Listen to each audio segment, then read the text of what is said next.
All right, hello everyone. Welcome back to Ekasala Unfiltered. I'm your host Zach Ekasala, and today is gonna be an interesting stream. So yeah, as you can see, there's some changes. No more blanket.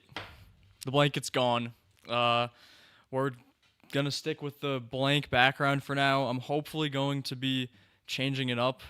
Um, but we'll see. We'll see. I got tired of the blanket. Got tired of the blanket. Um, but yeah, so I guess let me dive into some latest news with the channel and with the stream. So I missed last Friday. I do apologize. There wasn't really any warning. I should have done some kind of post maybe, but I didn't. I apologize. Uh, next, I will not be streaming next Friday or Saturday. I will be out of town, so don't expect a stream next week. But we will resume the Friday or Saturday schedule the following week, and there might even be some streams during the week, either Tuesday or Thursday. I'm not quite sure yet. There are gonna be some more relaxed streams, some just chatting, more like discussion, stuff.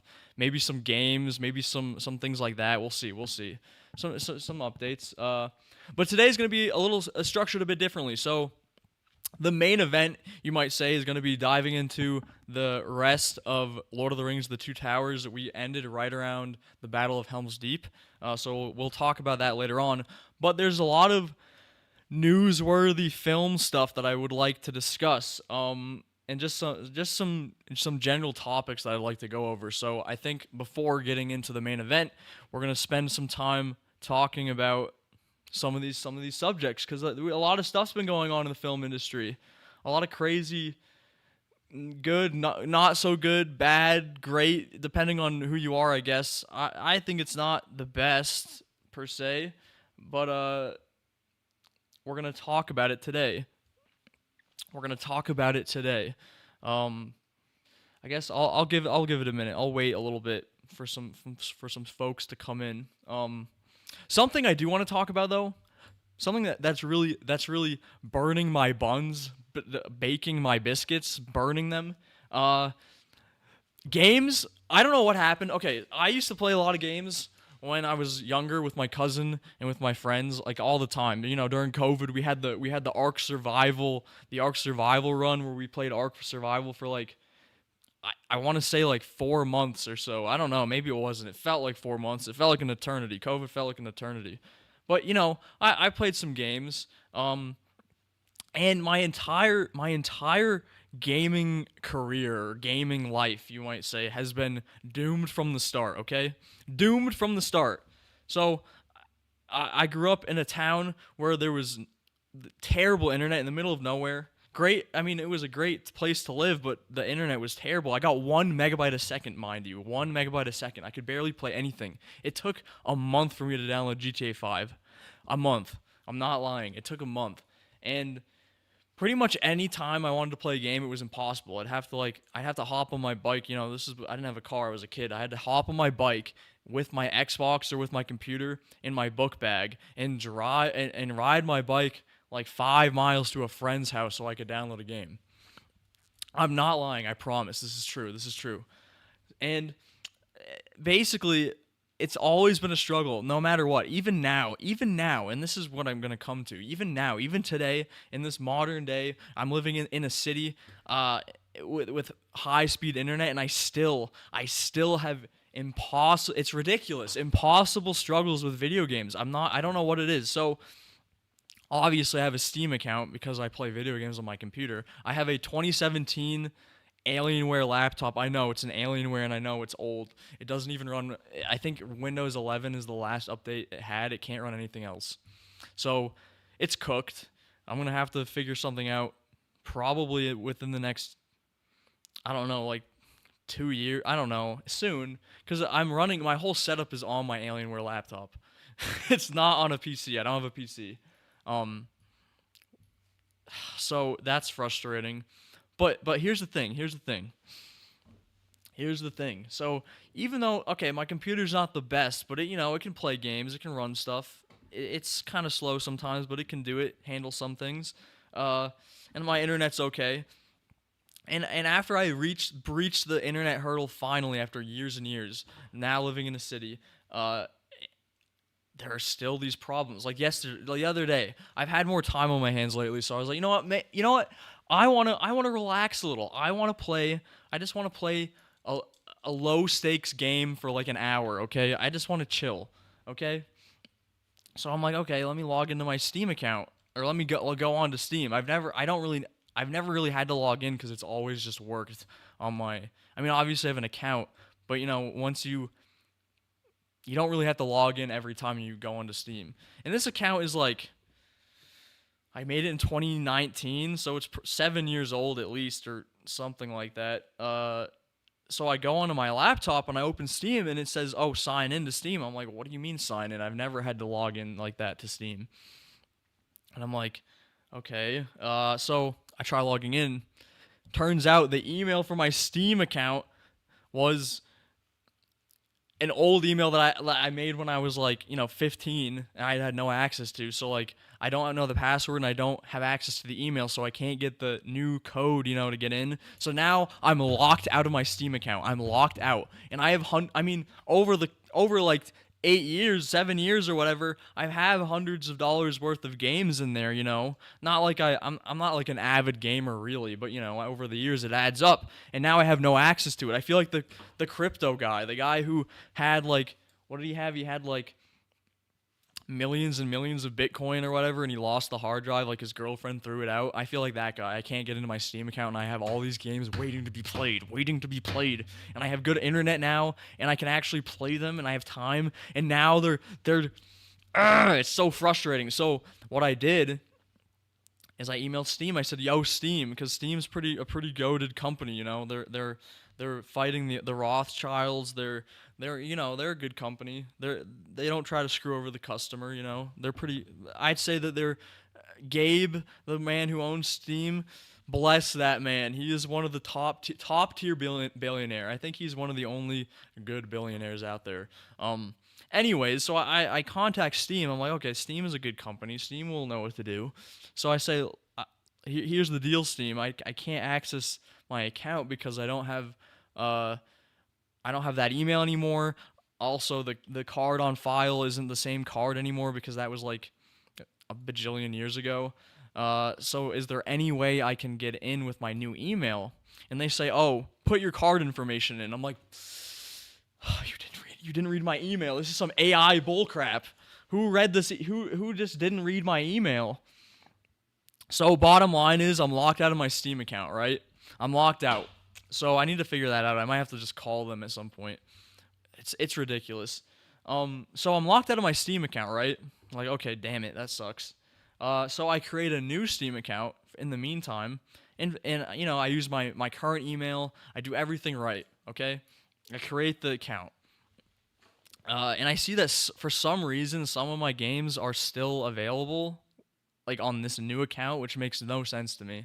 I don't know how that's possible. Like a third, I think they were like free games, like a bunch of free games that I had were on my new account. I don't even know how that is possible or how that works, but that's the facts. So yeah, so I created that new account. And I'm like, okay, cool. At least I can like play some free games or like really cheap games in the meantime while I wait to get my Steam account back. And then I go to do some stuff, and it says I wanted to buy a game, like a cheap. It was like a $5 game. And when I go on, it says country of origin, Italy. And all of the money, all of the prices are in euros. I'm like, what are you talking about, Italy? And I go to change my location because it says I'm from Italy, and it's like, oh, you can't change your location. You have to contact Steam support. And I'm like, or no, it says go into when you make a payment, make the payment, and then change your Steam account from there, or your change your location from there. And I'm like, okay, sure, whatever, I'll do it. I go there and it says, oh, you can't do that. You have to contact Steam. It's like, what are you talking about? It's ridiculous. I've never heard of, like, have you ever gone onto a website where it doesn't let you change your country of origin for your payment option? No. Wait a minute. Hold on. Something wrong with the stream? No, it's not. My bad. Sorry, I thought something was wrong. Anyways, and this brings me to my next complaint, okay, with games, because this is for a broader point, okay? Because I don't want to just sit here and complain for no reason, you know? But maybe I'm out of the loop because I haven't been playing video games for like, I mean, I haven't really been playing video games for like 2 or 3 years at this point, which is an eternity in the gaming world, I'd say, and on the internet in general. And like, so I go back to, I get my Xbox out, which I haven't played in like 3 years. It's like the first Xbox One, you know. It's pretty old. It's not like the best, you know. I attach to my TV, you know, and I get in there. And I have all my games, right? And first of all, for some reason, like half my games won't download. They just won't. It tells me I need to sign into my account, even though I have the password to get into my account. You know how you can set up those stupid like password things on your controller? I had one of those, so I used that. I got in, and then it asked for an email. Yet again, more emails. I put that in, and I had to go into some crappy old account that I had, and from there, I tried to access Just Cause 3. If you've ever played it, fantastic, most fun game one of the most fun games I've ever played. I spent hours playing that game when I was younger. So I go, you know, I want to play that game. I bought it for $60 at the time. I go into the game, endless login, can't log in. Okay, fine, whatever. Can't log into the game. Log into my email to then play the game, mind you. So I'm like, okay, fine, I guess I'll play another game. So I go to Star Wars Battlefront 2 because I don't have the disc for the good Star Wars Battlefront. So I go into Star Wars Battlefront 2, and keep in mind I haven't been playing video games in like 3 years, especially like online. So I go into Star Wars Battlefront 2, and I log in, and it says, okay, accept our terms of service. I'm like, okay, sure. That's weird. I bought this game like in 2017. I don't know why you're asking me for terms of service now. So I accept all the terms of service. Then it tells me to log into my EA account. I'm like, what are you talking about, an EA account? And then it asked me for an EA ID. What is that? Can someone tell me why I need an ID to play a video game that I spent $60 on? Like, what are you talking about? I bought the game. It's not tangible, but like imagine you buy a disc for a video game, you put it in, and then you have to put in like your email, then you have to create an ID with the company that you then have to input into there to be able to play online. So I'm like, okay, I'm not doing that. I didn't end up doing it because beforehand I found out, oh, you need to pay $9 a month to be able to play online. So you're telling me, let me get this straight, Xbox and EA. You're telling me that I have to create an account with EA, I have to create an ID with EA to be able to play online, but I have to pay $60 for the game, and then I also have to pay $9 a month or $10 a month with tax to be able to play the online game online, because obviously Battlefront 2 is predominantly an online game. That's like the whole point of the game, minus like the stupid campaign, which is terrible. So bottom line, there's a $70 or $60 flat fee and then a $10 a month fee to play your game that you already spent $60 on top of creating another account to be able to play it. Why? Am I crazy? Am I insane? I feel like there's so many barriers to entry nowadays to be able to play video games. It's insane.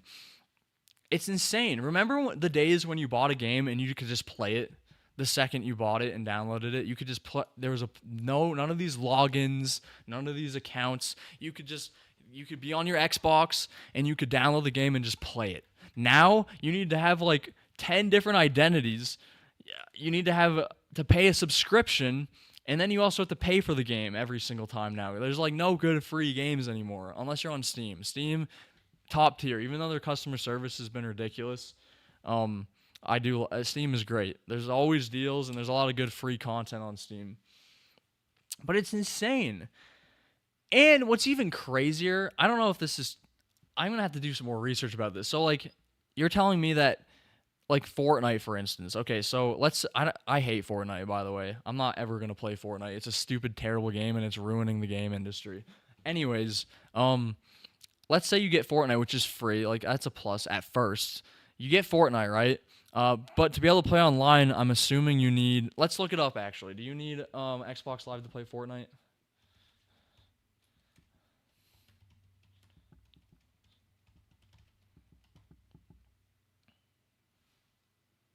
Oh, you don't. Okay.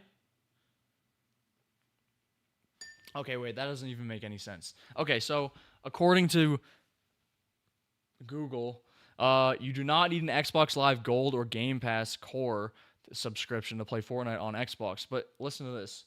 Microsoft changed its policy to make free-to-play games, including Fortnite, playable online without paid membership. Okay, so where's the logic in making people pay for a subscription after they've paid for the $60 game? So you're gonna charge extra on top of the $60 AAA game, but you're gonna give all the free people a free pass. Where's the logic in that? That makes zero sense. You'd think it would be the other way around. But let's get back to what I was saying. With Fortnite, you still at the end of the day have to pay for the stupid battle pass, right? Don't you need the battle pass to keep like leveling up through the different maps or whatever? I don't know how Fortnite works. It's stupid. It's a terrible game. It's a terrible game. The battle pass. Pay whatever. How much is a battle pass?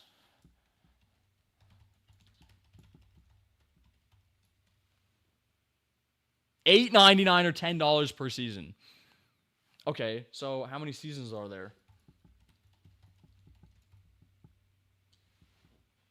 39 seasons. So you're telling me you oh my god, let's do 39.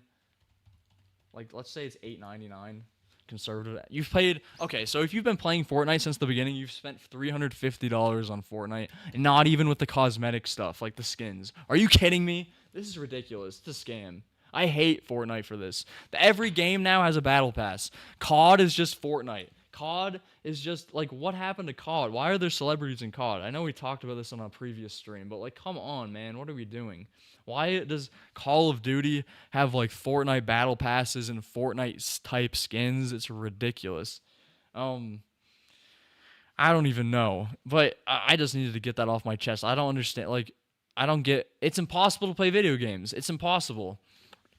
You have to have. I mean, it's possible, but they make you have to go through like 10 levels of security and like payments. It's ridiculous. Like, I don't understand. I remember when like I said earlier, I remember when you could just buy or get a free game and just play it. Now it's like you got to do like 10,000 different things. I just had to rant about that. I just think it's absurd. It's just like a money making gambling ring. It's a gambling ring. Games are a gambling ring. It's insane. It's insane. Like, does Minecraft have like a subscription now? Let's see. Let's do a little dive in. Wait, it does technically. They have realms because realms you have to do. You have to pay for. Let's see. Okay, I mean not really. They have like cosmetic stuff that you can buy. Uh, I guess like realms cost money. Realms is actually like relative. That kind of makes sense because you're hosting a world or like a server basically. That makes more sense to me. It does not make sense for me that like for Fortnite you have to pay $10 per season. It's not free to play. I hate that. It's not free to play. Don't put free to play on your game if it's not free to play. If I have to pay $10 every time you come out with a new season, then it's not free. Okay? You're lying to me. Oh, you can download it for free. It's not free. It's not free. It's a scam. It's a scam, and it's infected every single game in the game industry. It's insane. I'm so glad that COD lost all that money this year because they just basically did Fortnite over again. Oh my gosh. Sorry, I just had to rant. I had to do some ranting. Oh, I'm on sets right now, so I'll be back. No problem. When did you send that? Hold on. Sorry, I totally missed chat. I've been ranting. When did I can't even see when that was sent in. Okay, Mr. LP Cine, I should still be here. I've got a lot on the ticket for today. A lot on the ticket. The gaming stuff is part of it. It is relevant, by the way. I'm not just ranting for the sake of it. It's just insane. I just don't understand. Like, and like to branch off of that, it seems like, am I crazy or it seems like everything now is a subscription. You got to watch movies, you have to pay a subscription. To watch like the news, you need a subscription. To watch sports, you need a subscription. To listen to this. This is insane to me. I don't know if like I've heard, I haven't seen any articles or anything, but I've heard that like Tesla and those companies with like luxury cars, to be able to use the luxury what would you call them? To like, I've heard that in these luxury car companies like Cadillac or like Tesla cars, that to use like the luxury commodities, you have to pay a subscription to be able to use them. Is that true? Let me look it up, actually. I need to know. If that's true, then you're going to hell. Whoever decided to do that, you're going to hell. Because you have to be actually kidding me if you're going to make me pay $70,000 for a car and then also charge me a subscription to be able to use the amenities in my own car. Are you kidding me? So like, if you're an average guy or gal out there, right, who got tricked by the banking institutions and our culture that you need to get a loan to be successful, that you have to go into debt to be successful. Like, imagine you get a car loan, right? Or a payment plan, whatever. You finance your car. Let's say it's a Tesla, right? You finance your Tesla, and the second it's a brand new Tesla, you drive it off the lot, it's depreciated 40% in its value, and then you have to pay your car loan. You have to pay I guess you're not paying for gas, but you got to pay all that, and then you have to pay for your insurance, and then you got to pay for a subscription to use parts of your own car on top of the car loan, and then you're basically, oh my god, it's insane. How do people afford this? I don't understand. I don't understand how the majority of people here can afford anything anymore. It's insane. Okay, anyways, let's look it up. Do you need a subscription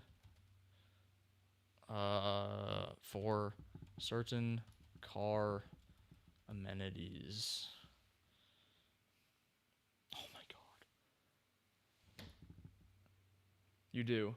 Yes, many modern vehicles require ongoing subscriptions to activate or maintain access to specific, often pre-installed features.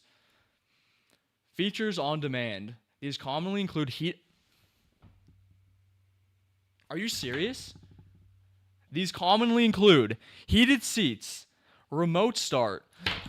So you're telling me to start your car, you need to pay a subscription now? What? Advanced navigation, autonomous driving aids.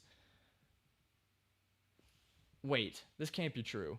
Common subscription features: remote start, $8 a month for Toyota, heated seats, steering wheel, advanced. Oh my god, this is ridiculous. This is ridiculous. I can't believe that. Are you serious? Can I like go to a website where that can... Hold on. Sorry. This is a rabbit hole. Hold on. This is important. I need to know if this is true. Or if it's the Google AI lying to me. Hold on.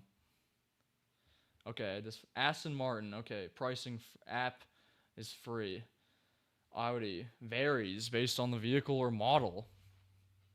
Oh my god. Okay, listen to this. Okay, this is for Audi, whatever. I don't even know.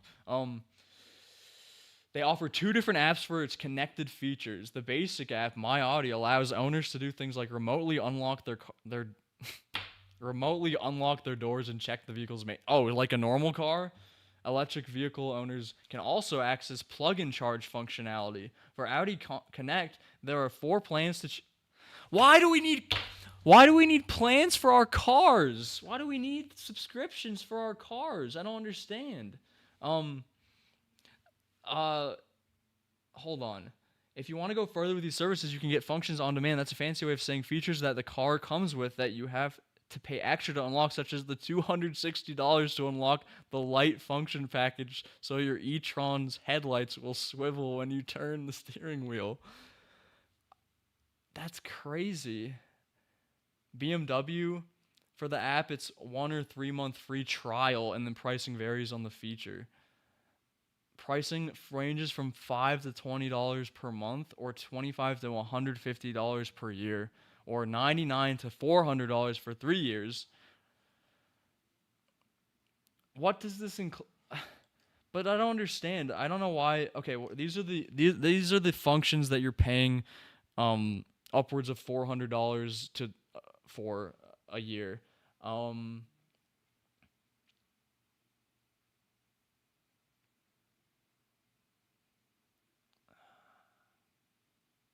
Okay, I don't even know if this is true. There's no way this is true, right? Automated parking, traffic camera, drive recorder, remote start.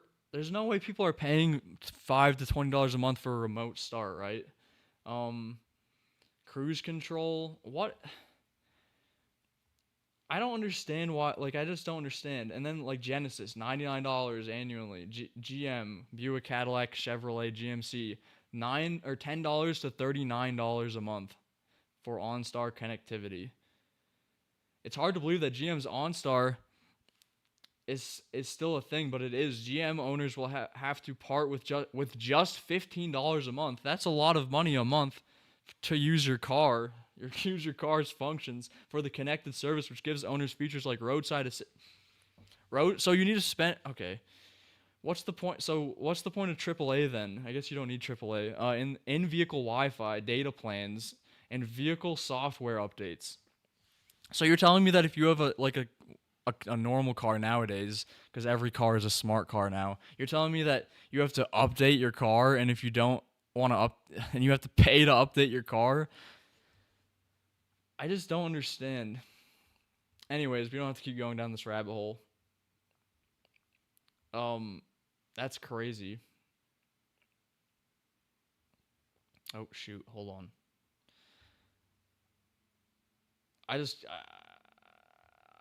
I'm shocked. I'm shocked. Whoever does that is a chump, by the way. Sorry, if you're out there, you're a chump. Why do you need a car? Why do you need to pay a subscription for these ridiculous services? You don't need to. I drive a 1998 Jeep, okay? And I'm not saying that makes me better than anyone. It's definitely like has its issues at times, but like why does someone need to spend, I guess if you're rich, whatever. If you're rich, do whatever you want. But if you're like, I don't know, I just think it's insane. That's crazy. Anyways, sorry for the long tangent. That is insane. But yeah, to that just proves my point. Like every service, every product is also a service now that you have to pay monthly for it or annually. It's insane. I miss the days where like I remember when editing services you could spend like Adobe. You could buy. I think you could buy Premiere like it was a one-time thing. You spend like $200 and you have Premiere for your whole life or whatever. Now it's monthly. Everything's monthly. It's just a constant drain. I mean, I guess like if you're using it for work and you're going to generate that money back, I guess it's not terrible, but in general, I think it's insane. We need to go back to one-time purchases. Bring back one-time purchases, especially for games, and get rid of logins for every single game, please. I beg you. I beg you, please. I can't play any single. I have like, I don't know, probably hundreds of games, and I can't access them because of all these barriers. I can only play like 2 games right now because they all require either money, a crazy login or ID, or my account is unaccessible because I have to contact 5 different people. Anyways, let's move on. Another some breaking news, I guess. I mean, it's kind of old news now. It happened like a week ago. But something I wanted to discuss today was the Warner Brothers deal, the long-awaited and long-fought battle between Paramount and Netflix over purchasing Warner Brothers Discovery. And if you didn't know, Paramount purchased Warner Brothers officially I believe it was in late February, like February 26th or 27th. They purchased Warner Brothers for a whopping $110 billion. Yes, $110 billion. Uh, uh, they bought it for about $31 per share, which is pretty cheap actually. I think for a company. Um, I guess I mean Warner Brothers has a lot of debt and a lot of problems, so I mean it is cheap, but it's very cheap if you're considering all the IPs that they own. I mean, Warner Brothers owns Lord of the Rings, they own Game of Thrones, they own shoot, I can't remember what else, what other IPs. They own a lot of things. DC, right? Doesn't no, they own DC, correct?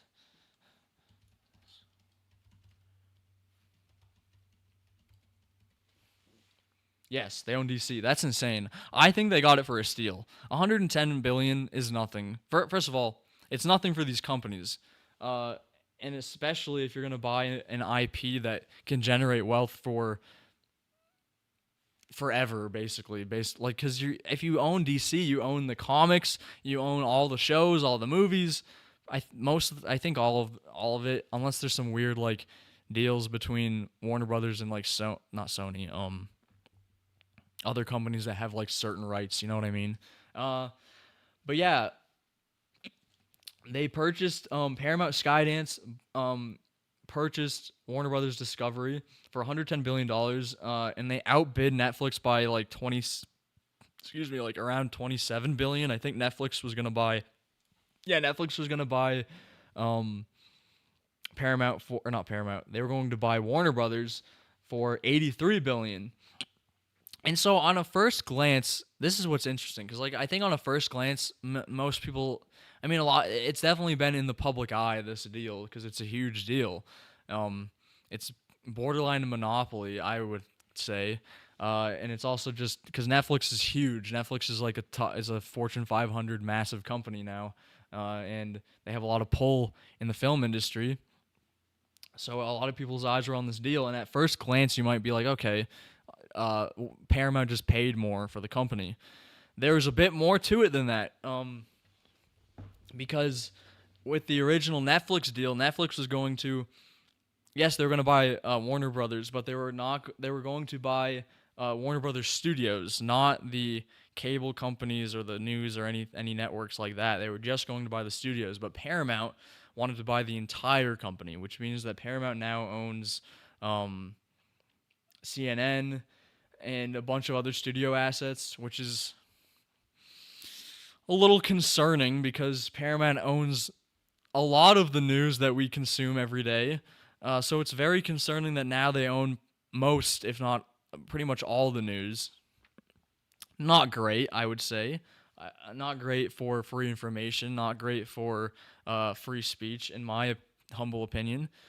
I think that's basically a monopoly. I don't really know how this is legal when you think about it like that. Because I could see with Netflix, okay, they're buying the studios, they're buying rights to films and all that. They're a production company. That makes sense. Paramount owns like a bajillion different networks and media companies, and now they're gonna basically run a monopoly here in the United States over the news, which is not great. Not very good at all. Uh,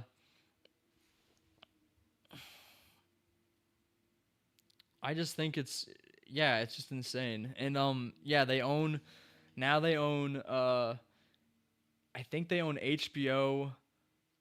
They have so now they control HBO, Max, and Paramount, and I believe that it's all gonna just merge into Paramount Plus, and there's not gonna be an HBO or a Max, which is like that. If anything, that's good.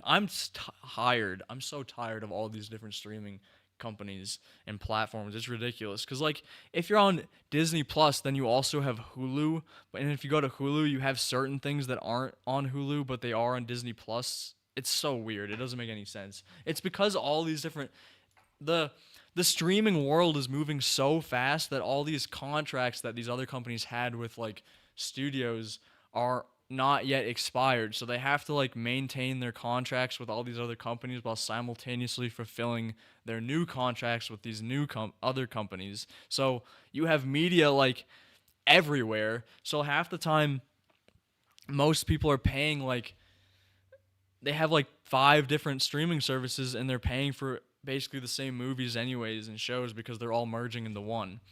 It's ridiculous. It's insane. It's just a big. It's like the .com bubble, but for streaming. It's the streaming bubble, and finally we're seeing it die. Finally, it kind of didn't it start more towards COVID. Yeah, that's kind of when the streaming started happening. Everyone wanted a streaming platform. Yeah, that's when our media started to die, because now it's like it's intangible media, and now it's all controlled by one company. So that's another thing. I'm a huge proponent now of buying physical media, just because like it's all digital now. So if they want to pull the plug on a show you like, that's it. It's done. So I strongly urge viewers out there to buy physical media, buy DVDs, buy um download stuff onto hard drives even. Like just don't rely on these streaming services, because if Paramount or some big company decides, nah, we're not going to show that anymore, then it's done. It happened, and I have a real story about this. There was a movie called Hush. I can't remember the director. Was it Mike Flanagan? I think it was Mike Flanagan.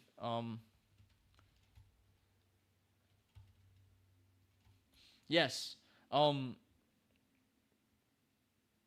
so Mike Flanagan had a film called Hush, and it was on Netflix for a time, and they deleted Netflix got rid of it, and for I don't think it might be available now. It says here that it's available on Tubi, but I know for the longest time, it was not available at all. No one could watch it, and that was like a little frightening, because it's like, oh damn, so they can just remove media forever and like no one can touch it. That's crazy.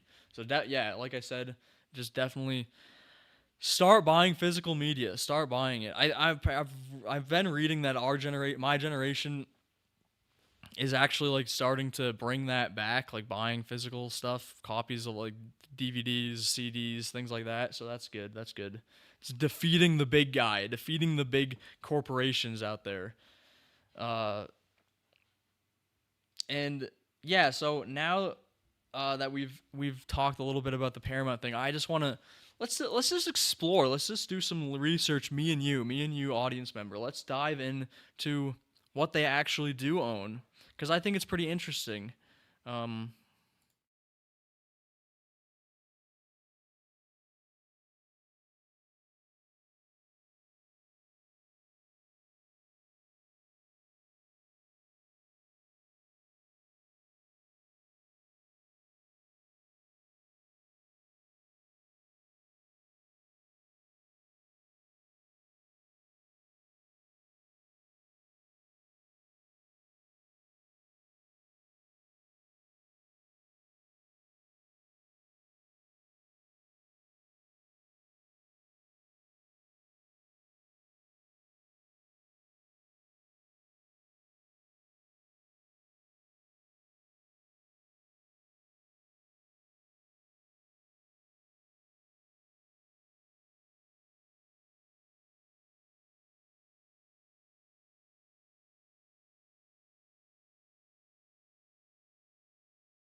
I said all of that like that. God damn it. Well, we're back to the big screen. Um, yeah. I guess like to wrap up that little topic. Not very happy about the the Warner Brothers purchase. I think that if anything, Warner Brothers should have just, if they were that down bad for cash and that much in debt, they should have parceled out the content or the media and IPs to different station or different companies. It shouldn't have all been bought by one company. Like I would have been fine if maybe like if Netflix, Paramount, Amazon Studios or what Amazon Prime, whatever. Damn, I'm blanking on companies. You know, a bunch of other companies. If they all like bought certain things off of Warner Brothers and Warner Brothers dissolved, or like someone kept the name but they didn't keep all the assets, just so you have the name, that would have been much better. I don't really know why they had to do it this way. I don't get it at all. I guess it's just a matter of money at the end of the day, because that's what everything is about now, unfortunately. Uh, but I think it would have looked better publicly, and it would have been better in the long run if it was diversified among a bunch of different companies, so that not everything was owned by one company.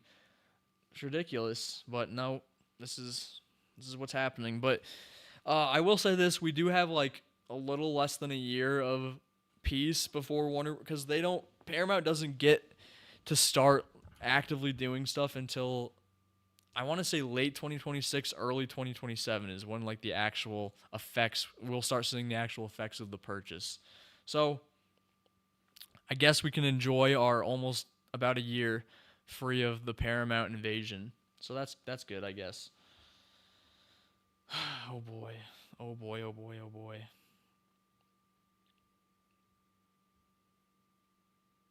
What is happening? Um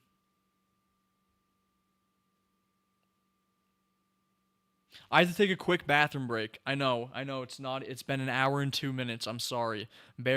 Hold on, like I'll be back in 45 seconds.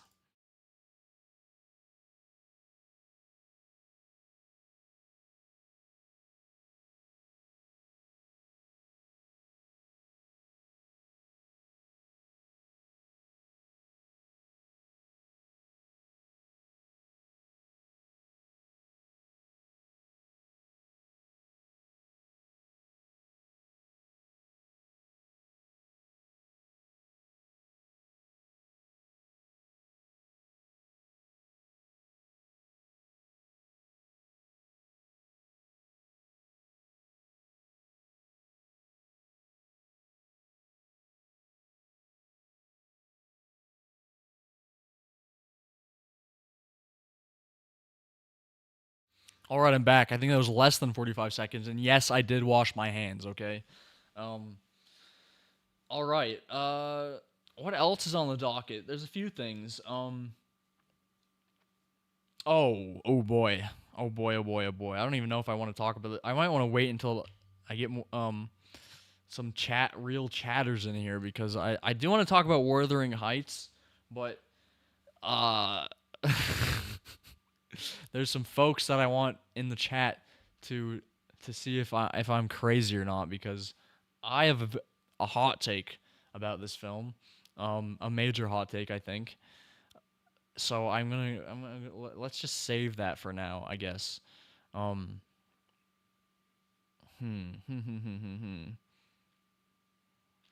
because I did want to talk. I do want to talk about it. We will talk about it, but I do want to wait until these folks are here.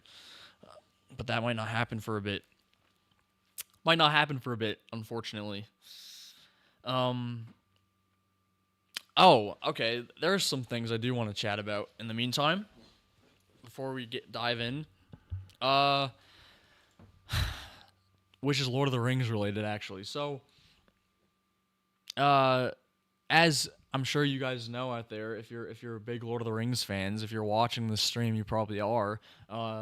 The Hunt for Gollum is going to be releasing, I think, in 2027. I think they've started filming it. It's being directed by Andy Serkis, who plays Gollum, right?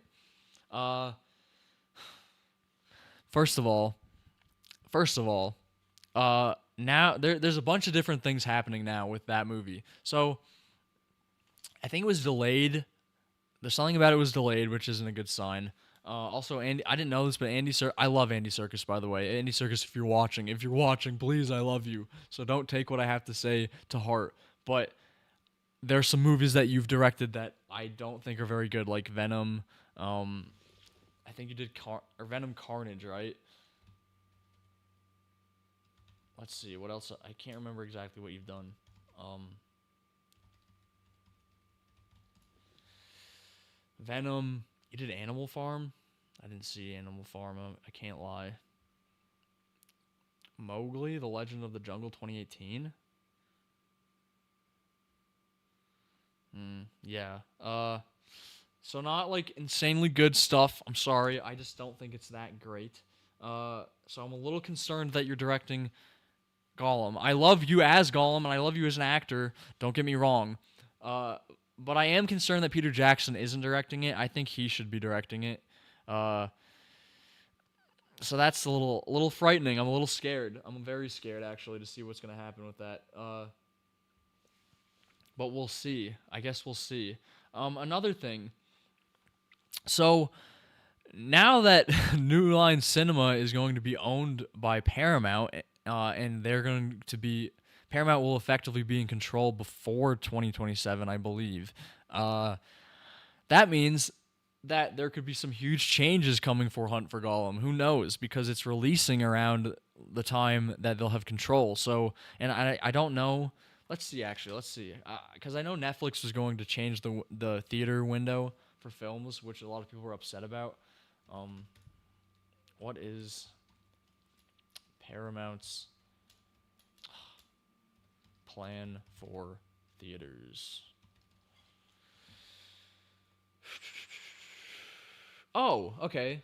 This is better, I guess. Okay, some positive news on the Paramount front. They're actually going to be increasing theatrical output and protecting the big screen experience. Okay, a 45-day window for films. Okay, never mind. Never mind. I thought they were going to do what Netflix was going to do, which was bring it down to like 2 weeks, which is what Netflix was going to do, which would have been not so great at all. But still, I do worry. I worry that either Hunt for Gollum will be canceled or Hunt for Gollum will be interfered with by the studios because it's being switched around, like the ownership. I don't know. There's a lot of things that are scaring me about it. Also, Ian McKellen is like really old. Like he's really old, and he's even talking about the end of his life. And they've recast Viggo Mortensen for Aragorn. So I don't know, man. I don't know. There's a lot of things pointing to this not being so great, and I don't know if I can handle Lord of the Rings movie with the actual cast from Lord of the Rings being bad. I don't think I can handle it. Can we just not? I'm begging you, whoever is in control, please either put an end to the movie or make sure that it's good. Please, I beg you, because if we have to take another bad sequel to, or I guess this is a prequel technically, if we have to take another bad reiteration of a beloved IP that destroys it, I think I'm going to lose my mind, because all these companies seem to be excelling at is ruining childhood stuff. It's like their favorite pastime, and it happened with Star Wars, which I'm probably, oh god, oh my god, I even forgot about that. Star Wars is going to be a whole series probably on this show, because you people out there that know me know I hate what Disney has done with Star Wars. Yes, I know hate is a strong word, but I do, and I think I am justified in saying that. My family, everyone in my life pretty much knows how much disdain I have for Disney and what they've done to Star Wars. It's like it was basically part of my personality when I was a teenager. I could not stand what they did. Now I've tempered down with it because they haven't been releasing stuff. But ever since Kathleen Kennedy left and Dave Filoni took over, oh my god, maybe I should talk. Maybe I should talk about that. Good lord, people are disillusioned with Dave Filoni. I'm sorry, people are insane if they think that anything good is gonna come from him being the president of Lucasfilm. It's not. It is not gonna happen. Dave Filoni is responsible for a lot of bad Star Wars, and I think a lot of people don't realize that. He's responsible for a lot of the bad episodes in The Mandalorian, which The Mandalorian, newsflash, is a bad show. Sorry, it is a really, really, really bad show. The first season gaslit everyone because it was the only uh, content to come out of Disney Star Wars that wasn't absolute garbage. So getting the bare minimum amount of garbage felt like gold, but it's terrible. There's absolutely no characteristics of Mando, whatever his actual Mandalorian name is. He has no character traits. It's all just a service to Baby Yoda and selling the Baby Yoda toy. Like, are we serious right now? Come on. Name 3 character traits for the Mandalorian, like the guy, the character. I guarantee you can't. I guarantee you can't. What is he? And don't say strong or warrior or something like that. Like give me tell me about him. Can you write an essay about him as a character? No. Are you kidding me? No, you can't. It's just ridiculous. And also that's and with that show, the Empire is an absolute joke, or the remnants of the whatever you want to call them. They're a joke. Moff Gideon is a joke. They are like the easiest people to destroy in the world. And yes, I know because okay, don't even. My mind is running at a million miles per hour because I have so much to say about this. Yes, I know the stormtroopers in the original series weren't like the best, but they also weren't absolute total morons the whole time. Okay, like you know what I mean? Like, okay, in Return of the Jedi, yes, they get defeated by the Ewoks. Okay, I'll give you that. But in The Mandalorian, they're like, they're like on another level. They're basically all retarded. Like, oh my god, oh my god, like you have that one scene. I don't remember the episode, but they're flying. I think they're on speeders, and they all just fly off a cliff and die immediately, like instantaneously. Like, what are you doing? Are you that dumb? Like, you don't understand how physics work? And then, like in the Rise of Skywalker, where they don't know which way up is. Okay, I'm not. I'll stop. I'll stop. I'll stop. I'll stop. I'm going down a tangent. I'm going down a tangent.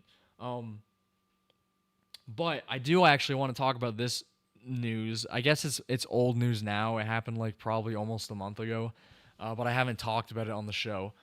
Yeah, Dave Filoni is. I think he is the president, right? Now, president of Lucasfilm.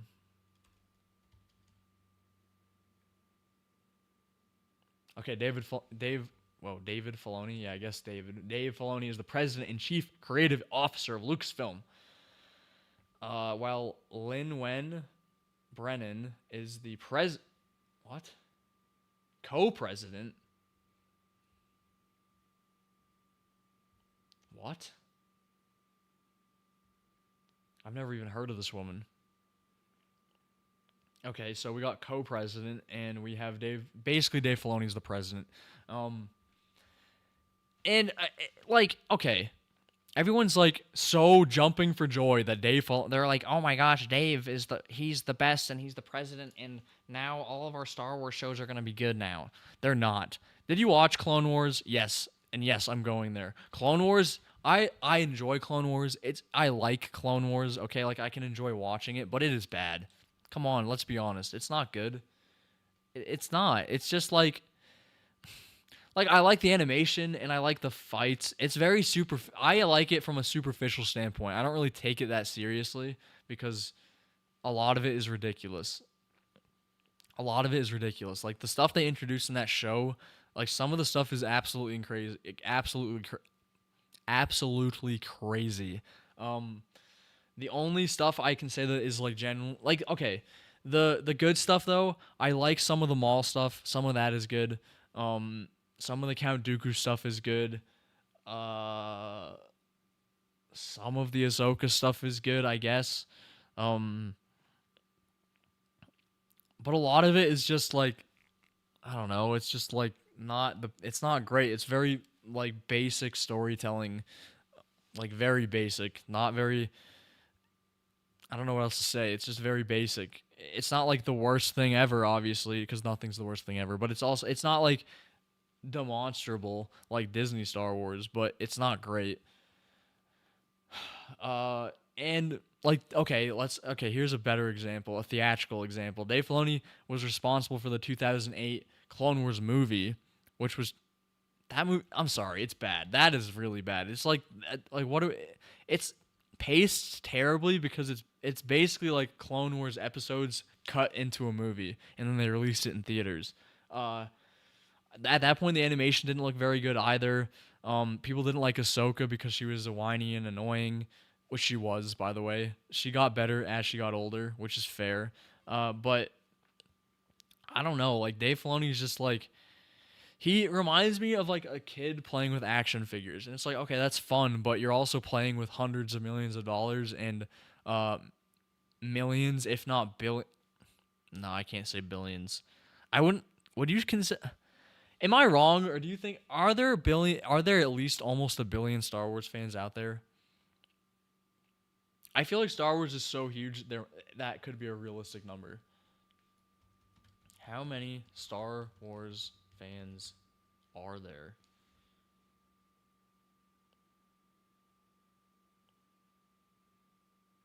Okay, well here obviously there's no exact number, but here it does say hundreds of millions of fans worldwide, with estimates suggesting that over 1 in 4 internet users identified as fans as of 2019. Ooh, that's probably a steep drop off after 2019, buddy. After 2019, probably a steep drop off, man. 75% of Americans in 2025 poll considering it a cultural staple for everyone. Wow. Okay, yeah, so I'm probably right. Probably close to a billion people, right? That's insane. And Dave Filoni is like a kid playing with action figures, and like billions of people's interest in this franchise, which is already diminished like severely. Like we live in a world where a Star Wars movie lost money. Can you believe that? Solo lost money. Rise of Sky. I don't care what anyone says. Rise of Skywalker was not that financially successful. I'm sorry. It wasn't, especially compared to like A New Hope. A New Hope, adjusted to inflation, made $3 billion off of 70 off of a $77 million budget.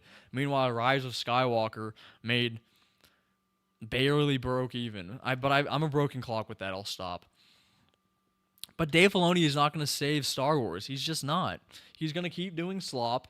It's just going to be different slop because where the slop we've been getting is like bad writing, and like I don't want to be that guy, but it's very like they're trying to be like progressive, which is fine. I don't think it's bad for a company to be progressive or conservative or whatever. Whatever you want to be, great as long as you do it right. Uh, but Disney's obviously trying to. They're not really progressive. They're not progressive. Let's be honest. The company is not. They're run by. It's all conservatives on the board. Obviously, they're not really progressive. They just thought that being progressive would earn them some more cash, but they didn't think. What they didn't think about was that writing. And making sure that your progressive stories are actually well written would matter in making the money off of them. So instead, they just forced a bunch of social politics that would appease the masses. It didn't. They created a split in the fans.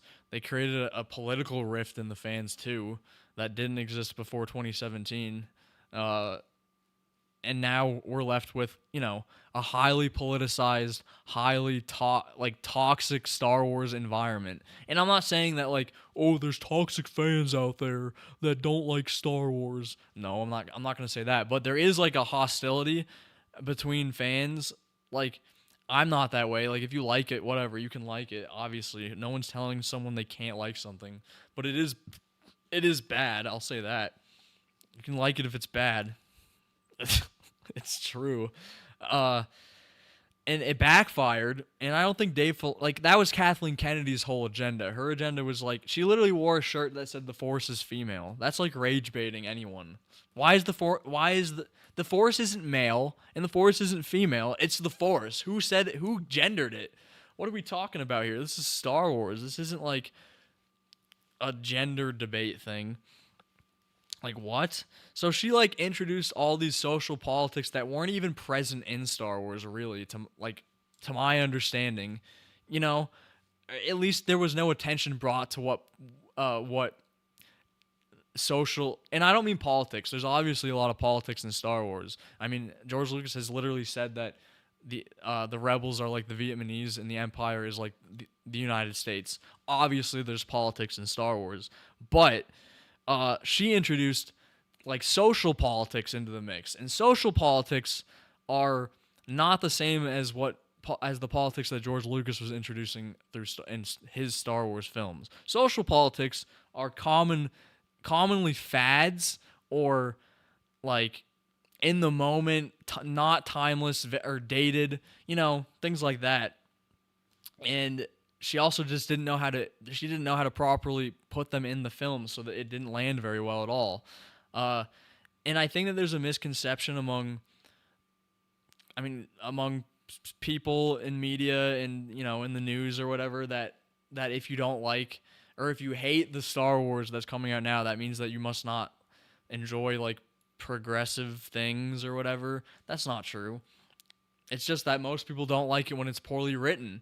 If it's poorly written and it's bad, yes, bad, then you're not going to like it. It has nothing to do with the politics of it necessarily. Like, what? Also, I don't understand where this weird thing where people need to agree with the politics of a movie all the time, or everyone involved. Why do I have to agree with why does anyone have to agree with the politics of someone to enjoy something that they make? Like if it's like a movie or something, who cares? It doesn't matter. We're telling stories. We're not trying to like. Sure, if you're a very political person, or if you have certain political views and they slip into your film subconsciously or whatever, even if it's on purpose, like who cares? As long as it's well written, I don't care. And I think that's how most people feel. But there are these minority groups, not minority groups is in like minority not like race minority, a minority groups of like radical people on like both sides of the aisle that are fans that try to like that scream the loudest about like how this side's racist, this side is a SJW warrior, and that's the reason that they're bad. It's not. It's not. I promise. It's just not well written. It's just not well written, guys. And all that to say that even though Dave Filoni is not like on the same page, on the same agenda train as Kathleen Kennedy, he is certainly not a great storyteller. I think he has nifty ideas. I'll say that. I think he has nifty ideas, and I think he can be clever sometimes, and I think he has I think he has some cool visuals and cool creative visuals, but don't give him a script. Maybe let him direct. Maybe let him like do it. Like George was a big picture guy, and still is a big picture guy probably. And he self-admittedly hated directing, and he is not a great writer. And I feel like that's probably part of why George and Filoni got along so well, because they're both big picture guys and they both shouldn't be handed scripts. Maybe you stick to the big ideas, and maybe since he's president, I'll give him the benefit of the doubt. Maybe that since he's president and he's not going to be, hopefully, not fully hands on with every project. That what is happening? Why is my table creaking? Maybe since he won't have his hands directly on all the projects, that they will be better. And his ideas can inform the writers and directors to make good stories. I hope that is what happens. Do I think that's what's going to happen? Unfortunately, no. I don't. Because I think that he's the kind of guy that needs to have his hands like on everything, and so the Dave Filoni infection will spread throughout every single piece of media. Unfortunately. Actually, you know what? Hold on. Let's see what's happening, because there's a lot of Star Wars news that I don't even know. Maybe we can take this time before the chat, because there are people arriving in chat later that I want to be around when I talk about Wuthering Heights. So why don't we together do some exploration into the latest Star Wars news? Next Star Wars releases. Let me see if there is anything. I'll put it on the screen so that everyone can see. Oh my god, I forgot. The Mandalorian and Grogu movie. Oh my god, I totally forgot about that. Should we watch the trailer? I haven't watched the trailer. Should we do that? Do you want to do a live reaction? I'm going to do it. Let's do it. Let's do a live. I haven't watched the trailer because I was too scared. I was too scared to watch the trailer. Let's do it. Hold on. We are going to do it. You can get my live reaction.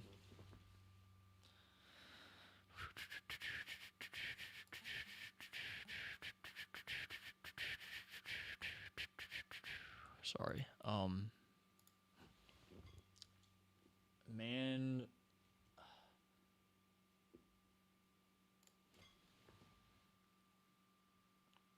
Oh my god. I'm already sick. Let's put the headphones on. Let's get the full cinematic experience, guys. Oh my god, I'm already sick. I already feel sick looking at this already. Alright, Oh, shh. Oh my god. That's loud.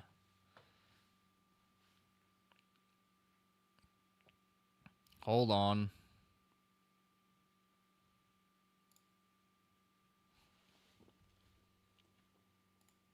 That's why I have to reach, by the way. Like I mentioned earlier, I'm using a laptop, so I don't have a key. I need to get some kind of keyboard.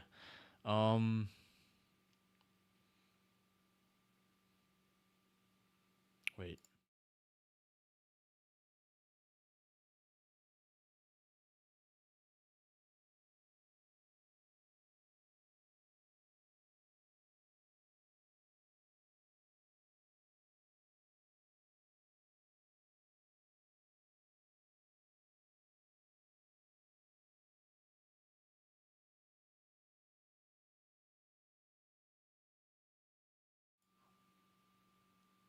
Oh my god, I am stupid.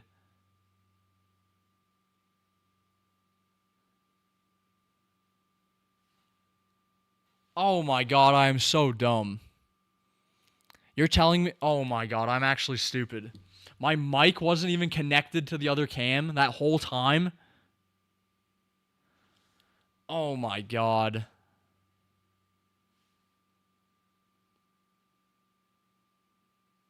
That's embarrassing. Okay. Bear with me for a second while I fix this.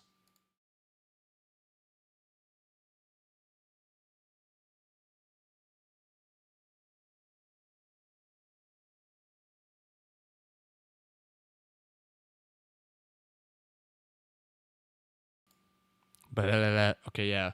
I can't believe that.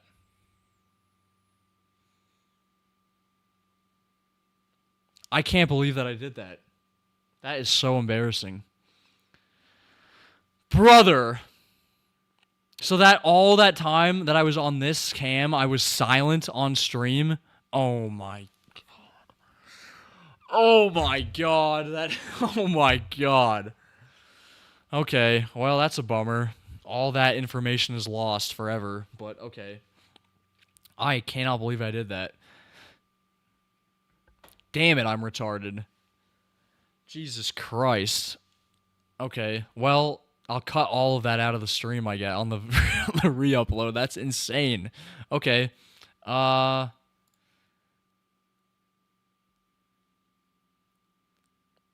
Jesus Christ, I can't believe I did that. Let's hide this too. I'm a mess today. Jesus Christ. I promise the 8th episode I'll get it right. The 8th episode will have no technical glitches. Okay, I promise. I won't promise. I'll do my best. Oh my god, I can't believe that happened.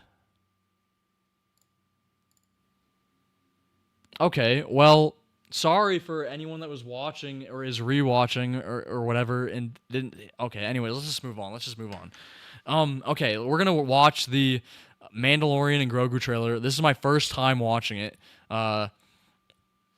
because I avoided it for so long. But okay, let's just watch it. Let's just watch it.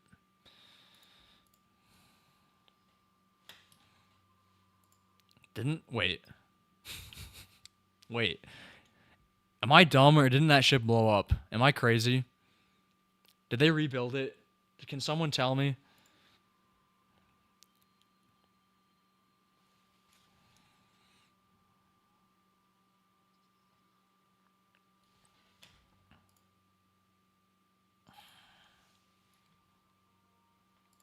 Also, wait. Sorry. We're going to restart that. Hold on.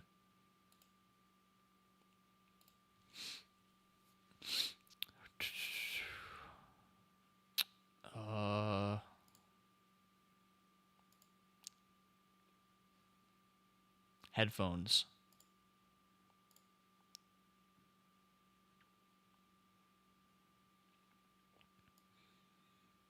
I'm going to put it to here. Oops, not that. That's for later. Does that sound good? Hold on, let me rewind it. Let me make sure that you guys can hear what I'm hearing.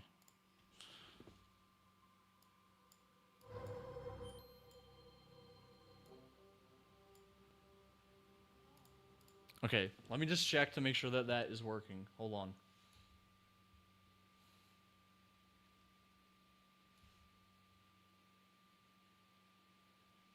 That's embarrassing. Okay, bear with me for a second.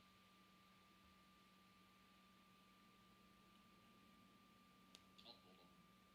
Let's see. Bear with me. Does that sound good? Hold on, let me rewind it. Let me make sure that you guys can hear what I'm hearing.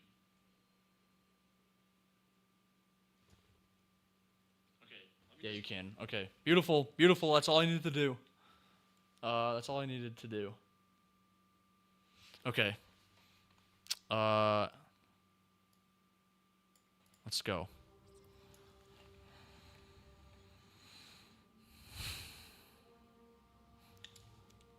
Is that Babu Frick?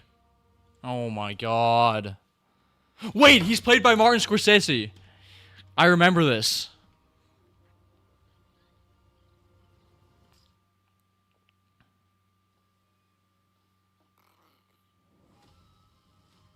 Really? Not funny, didn't laugh. Not funny, didn't laugh. I wish I didn't watch this. This is why I didn't want to watch it. I tuned in for 1 second and you're watching straight slop. Okay, you missed the tangent. I haven't seen the stupid trailer yet, so I need to. Oh my god, it's Jabba's son, isn't it? I need to watch this trailer. I haven't seen it yet. Okay.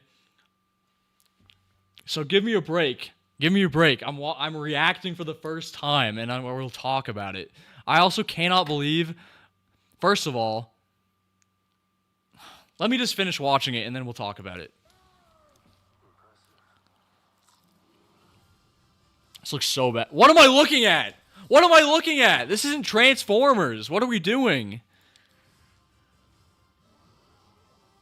This also looks terrible.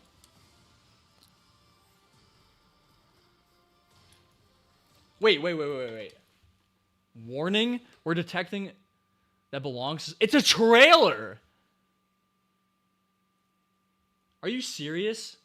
Oh my god. Your stream? Are you serious? Okay, well, I got the gist of it. I can't play it apparently because YouTube's gonna have a panic attack.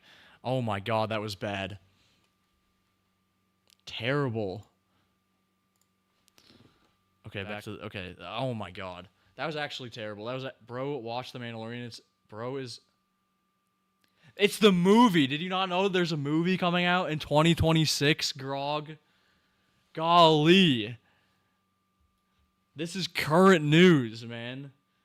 Tell that to Disney. They're caught up on it because they have no good ideas, and so they're running back to a terrible, terrible show and trying to rehash some slop. Brother, that was bad. So he has his spaceships back. We have Babu Frick creature because we gotta sell more cute toys to people. We have Transformers, so that we can get the eye of all the dopamine kids. We have I don't even know what the story is. What even is the story gonna be?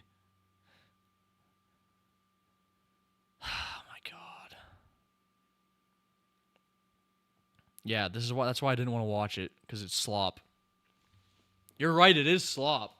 But it's current slop. This isn't the show. This is the fantastic movie that's supposedly going to be great and it's going to fix everything, I guess. Because Dave Filoni, because our God Lord Captain of Disney now, or Lucasfilm now, who's so great and beautiful, is going to fix Star Wars. Bro is not going to fix anything. Bro is bro is just as mid as Kathleen Kennedy was, minus the social politics stuff. Okay. And they think what's crazy to me is that it's been like, oh my god, it's been 7 years. I can't believe it's been 7 years. It's been 7 years and they still think that they can ride on Baby Yoda, which, you know what, they probably can. I'm not even gonna try to say they can't. They probably can. Star Wars hasn't made anything good since Phantom Menace. Okay, I did wait, You're joking, right? You mean ironically, because Phantom Menace is terrible.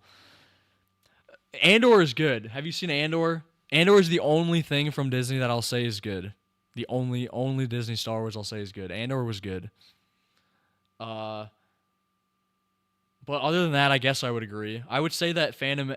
Oh, do you mean Phantom Menace? As in Phantom Menace is the next best thing? Because yeah, I guess it is. I'll agree. I'll agree. Yeah, it's terrible. And now, because Mr. Dave is in charge, we're gonna get like a whole slew of crap. My God, it's gonna be terrible. And everyone, I don't understand why everyone like is glazes him. He's not that good. People like do people not remember that he's responsible for like the majority of the bad Mandalorian episodes? It's weird to act like Phantom Menace isn't the best Star Wars. It's the best one. I love Jar Jar Binks. I love Jar Jar Binks. Jar Jar Binks is top tier, best character. Remember, Jar Jar's the key to all of this. Jar Jar's the key to all of this. I would honestly, if they brought Jar Jar back, I wouldn't even mind. I dare Dave. Dave, I dare you.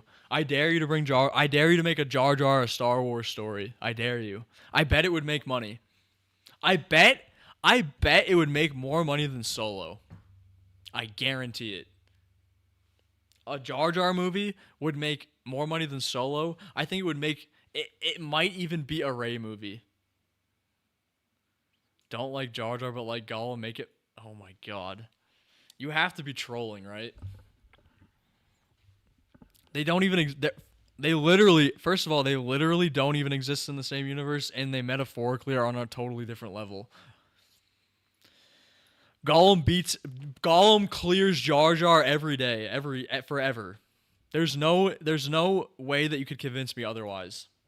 Gollum's even funnier than he's even funnier than Jar Jar. Unironically, he's funnier. Like legitimately funnier. I can't even believe you're pitting Jar Jar against Gollum. Just watch the new TED show.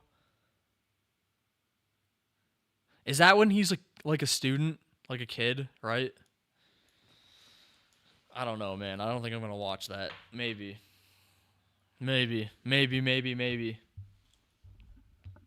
I'll watch Ted. People want to watch. People want me to watch Heated Rivalry. Okay, I don't even know if that's a good idea. I feel like people are just gonna be mad with me because I'll probably think it's a bad show, probably, and then everyone's gonna say that like I'm like homophobic or something because I didn't like the show. Maybe not. Maybe I'm overreacting.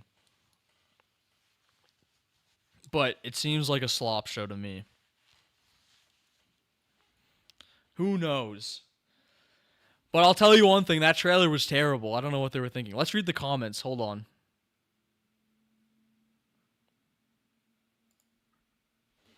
Hold on.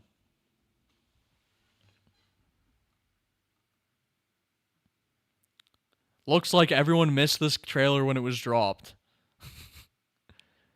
3 months and I'm now seeing this. Somehow the Razor Crest returned. What were you expecting? I was expecting it to be bad. I just wanted to watch it because I put it off because I knew it was going to be terrible. This just looks like an episode of the show. The title card looks like an Angry Birds animation. Wow, I wish I felt anything. Oh my god. For a second, I thought this was a fan-made trailer. Oh my god.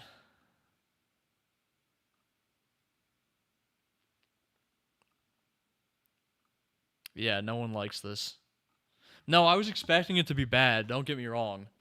I didn't go into this thinking, "Oh, maybe they're onto something." No. Oh my god, that's embarrassing. This is embarrassing. How can you how can you run a multi-billion-dollar company and think this is a good idea? I don't understand. There must be like if they can do the if they can be in charge, if people this retarded can be in charge of a company this big, then anyone can do anything. I don't understand. It's insane. First also that show was so expensive and it was absolute trash and no one references it. The only references that show gets are for bad reasons, like it wasn't as good as I thought it was when it came out or things like that. Meanwhile, the Phantom Menace, as you brought up, the Phantom Menace has been referenced ever since it came out, all the time, and that was a bad movie. Like what? You can't and that's another problem with modern media is like now everything that's bad that comes out isn't even like funny to watch, rewatch, or like fun to quote or anything. It's all forgetful slop. What happened to bad movies that were like fun to be bad? You know, like The Room, The Phantom Menace, Attack of the Clones. What else? What else was bad that came out? Van Helsing. Uh, shoot, what was it called? Batman Forever. I guess that's a bit older, but still. Like, what happened to fun bad movies? Why do the bad movies that come out now have to be like actually so bad like that they're gonna give you cancer and you can't even finish it? Oh my god. Oh my god. It's embarrassing. It's embarrassing. Like, give me 10,000 of the Phantom Menaces over any of this Disney Star Wars crap. I'd rather watch that. Rather watch that. Oh my god. Anyways, hold on.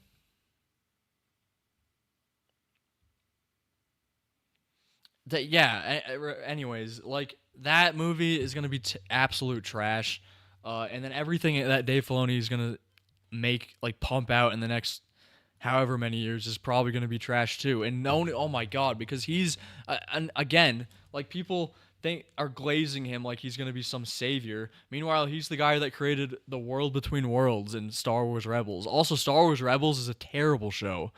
Are you kidding? That show was awful. They introduced so many canon breaking absolute atrocities, like the stupid Inquisitor thing with the flying lightsabers, the World Between Worlds where they can travel in time and alter the future and the past. What are you doing? It's not Marvel. Like, what? Are you kidding me? It's insane. And yeah, but no, this guy, I promise guys, this guy's he's gonna fix Lucasfilm.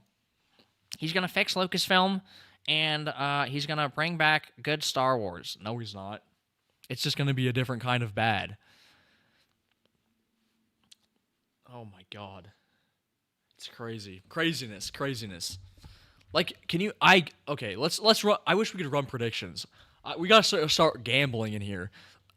Do you think that Dave Filoni will introduce the World Between Worlds in a movie, like in that new Rey movie they're gonna make? Because they are making that movie. They're making that Rey movie. Do you think that he's gonna introduce that and they're gonna retcon the Disney sequel trilogy? I think that is at least a 10% possibility. I think it's a 10% possibility. Let's see. Actually, let's see. Next Star Wars. Wait, Ray movie, right? Ray movie. Yes. Okay, here it is. Star Wars New Jedi Order. Bro, brother, man. Oh my lord. Is there anything like what it's 15 years after the events of Star Wars Episode 9? Oh boy. Yeah, so they're definitely going to try to retcon stuff. Anytime there's a time skip, they're trying like yeah, they knew it was bad. They know that all their sequel crap was bad. 15-year time skip? That's insane. That's actually insane. Who's the director? Shareem Obaid. I'm butchering her name. She did nothing that I'm familiar with. I don't know. I don't trust it. Writers George Lucas? No shot. No way George Lucas is... What? Can't... Wait. This is wrong. The IMDb is tripping because it says that George Lucas is a character, but it's under the writers section. Yeah, okay. Cast Ray. Okay, yeah, there's nothing about this movie really. Other than it's coming out in 2027, boys and girls. So get ready. Put your seatbelts on. Because this is going to change everything. Because Dave Filoni's in charge. Golly. Wow. At least, okay, I will say this. The silver lining of this is that at the very least, Rian Johnson won't be in charge of this. Oh my god. Remember when he was going to have his own trilogy? Oh my god. That would have been absolute cancer. That would have been absolutely the worst thing. A trilogy of terrible filmmaking. A trilogy of subverting expectations. Oh my lord. Oh my gosh. Give Peter Jackson Star Wars. I would love to see that. He'd probably do a fantastic job. They should have done that from the start. Peter Jackson would have done a way better job than JJ or Ryan. Could you imagine actual care? I mean, I don't think he would do it because I don't think he likes Star Wars that much, probably. I mean, he did Lord of the Rings, so clearly he likes that kind of stuff. But I do think it would have been handled much better. No, we have to give the two worst people we could have possibly thought of. We have to give J.J. Abrams, the most unoriginal guy ever, and Rian Johnson, also the most unoriginal guy ever, but he's going to also slap in a subvertive expectation to ruin it for you.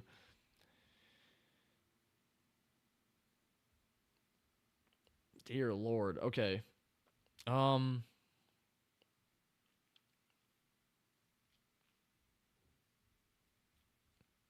Hold on. My bad. My bad, guys.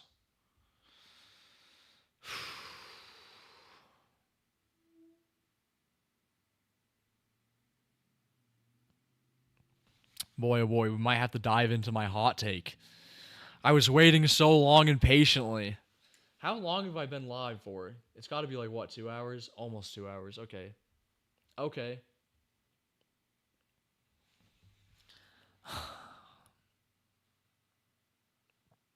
Hmm.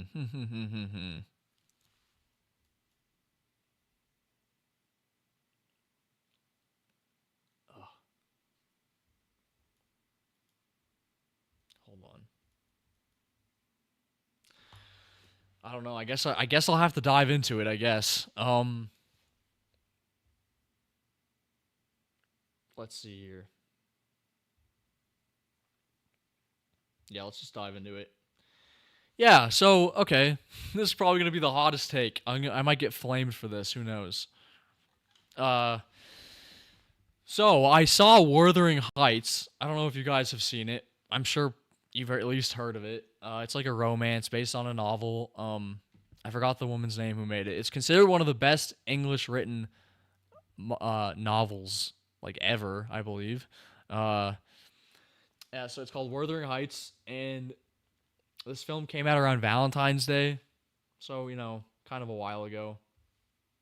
And I watched it because I wanted to broaden my horizon, a bit, and I've heard so many things about this film. I've heard a lot of mixed things about this film. I've heard it's very controversial, this film, and I was like, okay, I guess I'll watch it. It's not really my cup of tea personally.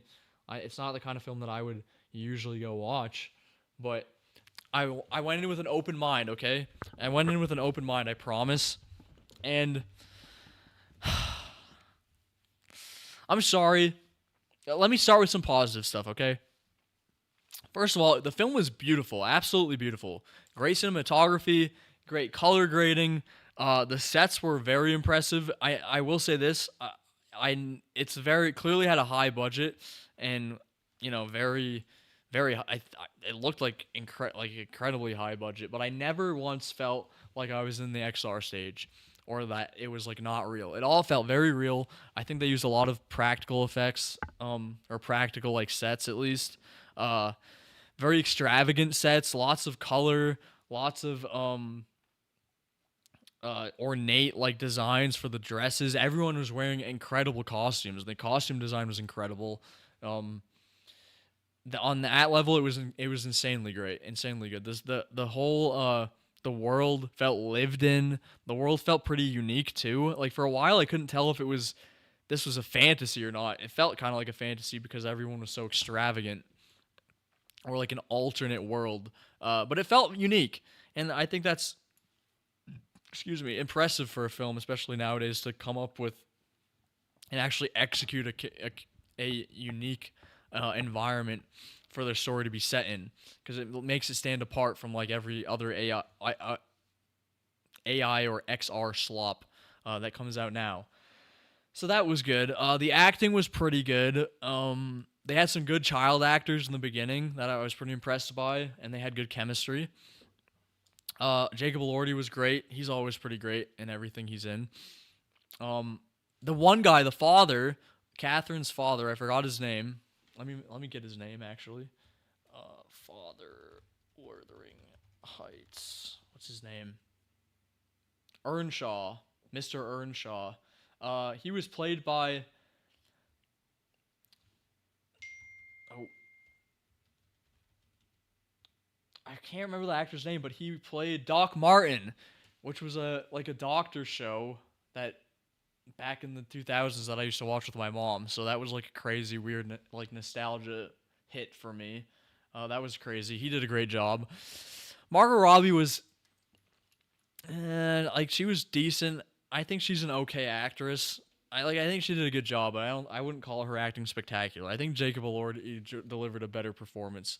And Isabella, the actress who played Isabella, did a great job as well. All the acting was good. Um, and I think they seemed like it was directed pretty well from what I garnered from watching them act. I don't know. Uh, but here's here's the catch. Here's the big old catch for me. The writing. Look, okay. Let me preface this. When I say the writing, I mean the script, the movie. I don't know why, but whenever I've told people I don't like the film, because I don't like the film. Newsflash. They get like defensive and are like, oh, but the novel was so good. Like I'm not talking about the novel. I'm talking about the film. Like what? Don't conflate the two. They're two totally different things. So the script, the movie, not the novel, the script in the movie, I thought was bad. Uh, there were so many issues I had with it, and I honestly do think this is a rare case where a lot of the issues I had were more personal rather than like objective story or like structure problems. Like a lot of it is just like, I guess, morally and like just weird choices, I thought. And I haven't read the novel. It's 400 pages. And it's dense, and I'm sure it is. It seems like it is genuinely good, but I didn't have time to read it because I'm a busy guy. So I did some research on it. But first of all, um, I guess I'll start with some more positive stuff. The beginning, when they're kids, when Catherine and Heathcliff are kids, I didn't mind that part at all. I thought they had great chemistry. They introduced the world, and Heathcliff and um, Catherine and Nellie all very well. You saw that Nellie and Catherine were kind of like there was a class divide between them a little bit, obviously, because Nellie was like more of a servant, and Catherine is the, you know, uh, the daughter of the lord of the house, So she's like, higher class. So you see their dynamic, how they're friends, but there's still a class divide. And you see Heathcliff, who is essentially like a slave, I would say, borderline slave. Uh, and shoot, what's his name again? I keep forgetting his name. Earnshaw, the father, Kathy's father, takes in Heathcliff off the street, and he's just a little boy, and he takes him in as a servant, but also sort of like a son. It's weird dynamic there, but interesting. And Heathcliff and Kathy get along instantly, and that makes Nellie jealous, and you see that jealousy transform into resentment when they're older, because there's a time skip from kids to adults, and that was handled well, I thought. Nellie is actually a well-written character in this in the movie, and I think that her built-up resentment is clear. There's a clear jump. And yeah, the kids have great chemistry, and they were decent actors. But where it starts to fall apart is when they're older, when they cut to Margot Robbie and Jacob Elordi as the characters. So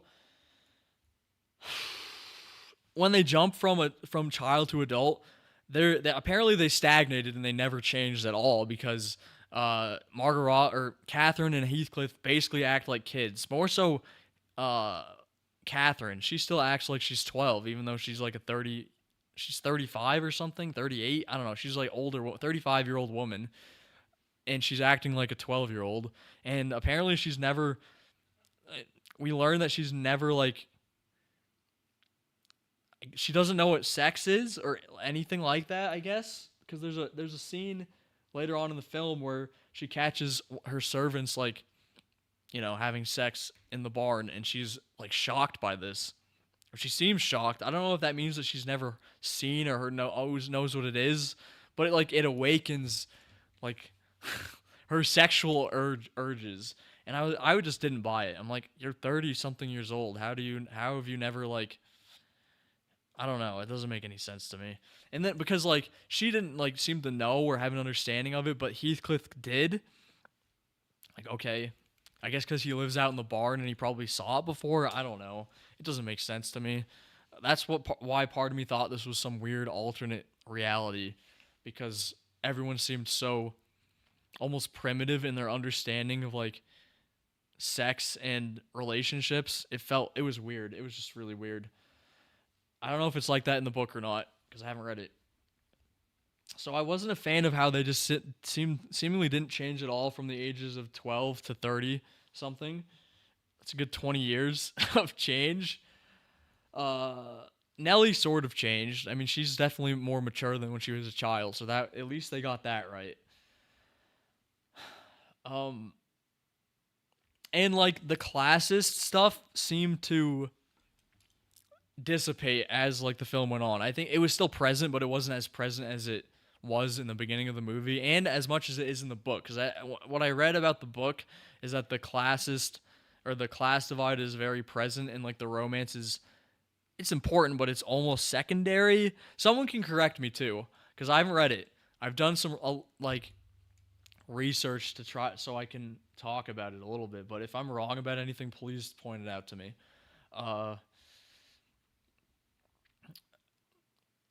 But yeah, it was just weird that they were so immature and lacked so much self-awareness at the ages of 30. It was just weird. And then this leads to another thing. So they're as adults, they are also just terrible people, like horrible monsters. A huge problem I personally had with the film is that there was no one really to root for except for Edgar, who is Mr. Linton, who is the he's more like a minor character. He barely has a character in this. He's just like the rich guy that Catherine marries. But everyone else Terrible person, pretty much. The dad's bad. Heathcliff is bad. Catherine is probably one of the worst, if not the worst. Nellie's bad. Isabella's pretty. She's less bad, but still bad. And Edgar is just fine. Edgar's good. He's a chill guy. Pro Edgar. Pro Edgar. Um, and I let's do a quick comparison actually, because let's take Walter White. Walter White is a bad dude, right? He's a terrible guy. But you root for him if you watch the show. Most of the time you root for him, except towards the end is kind of where you start to like, you want him to get caught or whatever.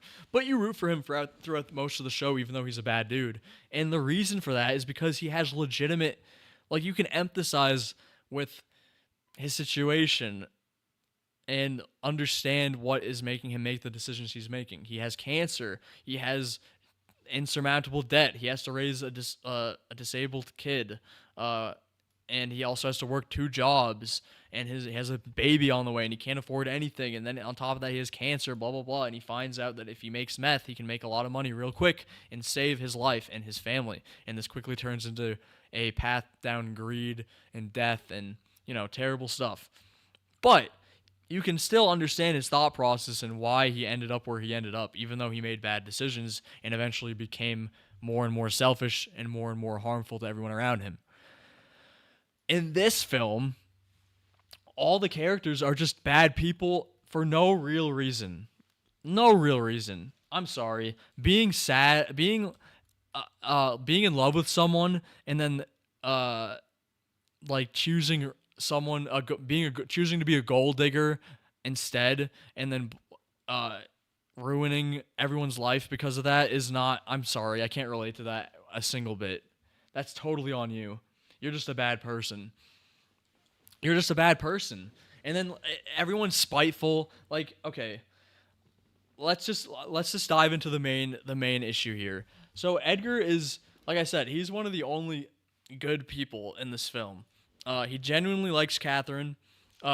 He even pays, because Catherine's dad is like not drug addict. He's a drunk and abusive and spending all their money and going broke. And Edgar even like pays the father of her, the deadbeat father of his wife, monthly or whatever, to keep him alive, like to let him live.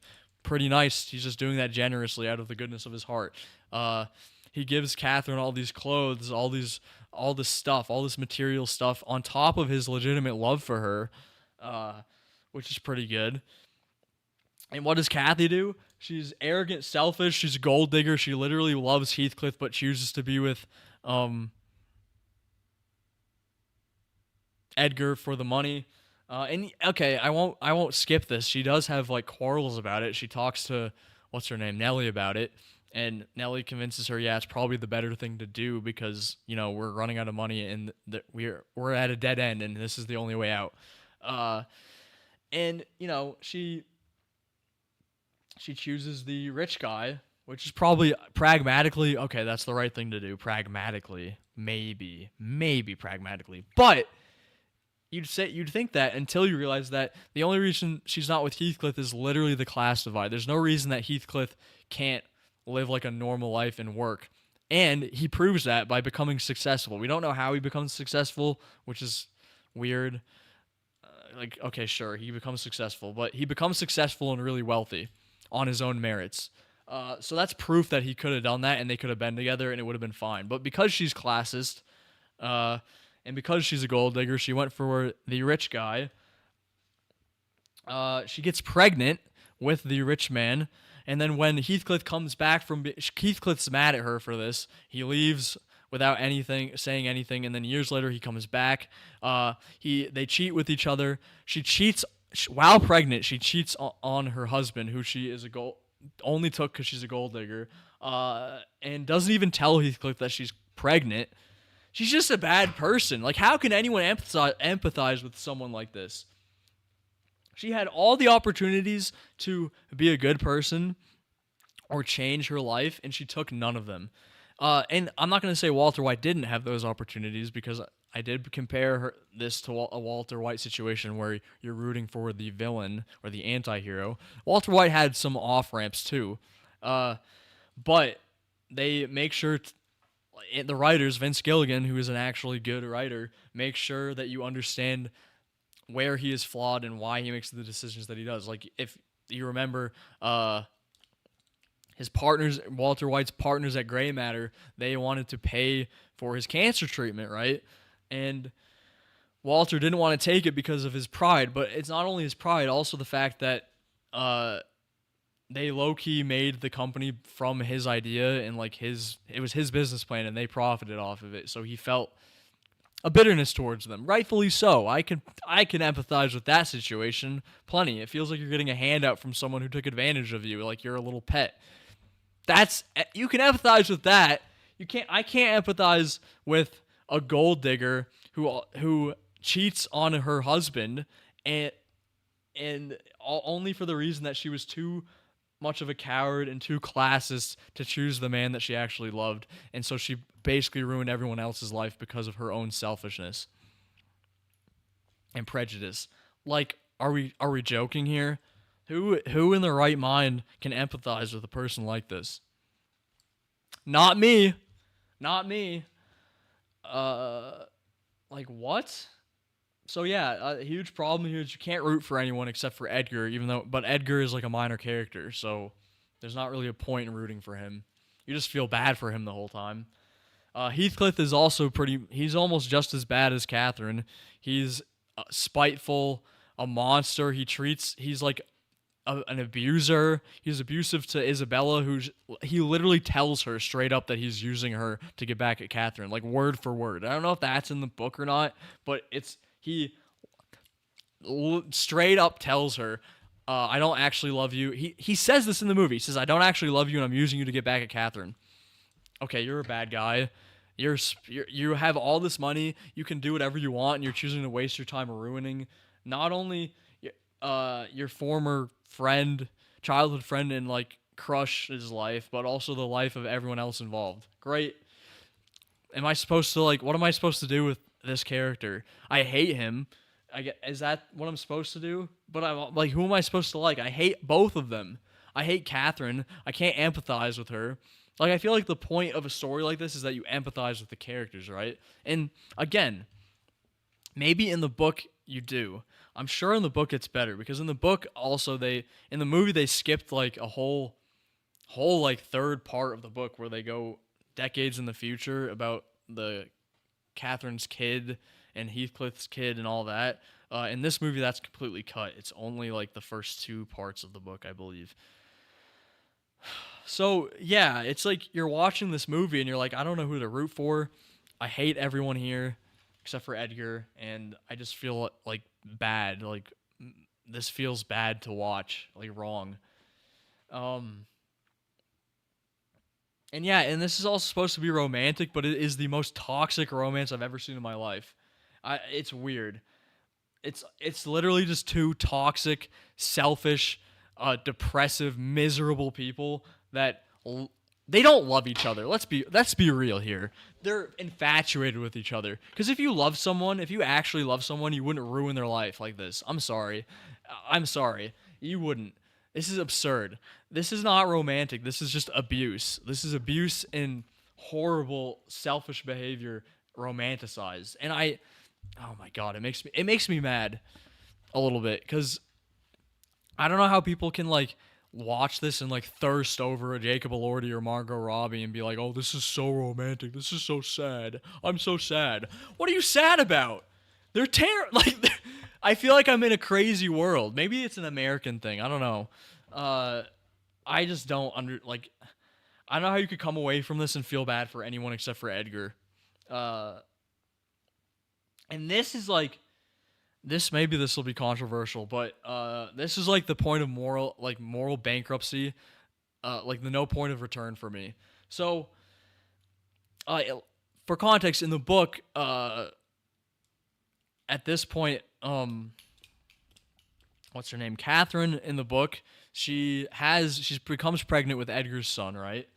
And she's also very depressed, and she's not taking care of herself, and this leads to her getting sick. It's also like the 1800s, I believe, so like everyone gets sick all the time and easily. So she's sick and she's pregnant, and she ends up she has her baby in the book and then dies shortly afterwards, which is, that is sad for the baby. You can feel bad for the kid. Uh, and I guess you can feel bad for Heathcliff, even though he basically drove her. Like, they created this problem themselves, so I can't really feel that bad for him. But in the movie, it is totally different. Totally different. So in the movie, she gets pregnant with Edgar's son. I think it's his son. I don't remember if baby. And Edgar is very excited. Like, he's truly excited. They show this in the film. He's like immensely happy that he's about to have a baby. And she's not very happy because she's miserable because she made terrible life decisions. But we're also supposed to feel bad for her, even though she had. I won't get into it. I already said it. But and later in the film, she's depressed and she's getting herself sick. And Nellie, her former friend servant, is like, "What are you doing? You're gonna you're being selfish and you're gonna kill this child. Like, what are you doing?"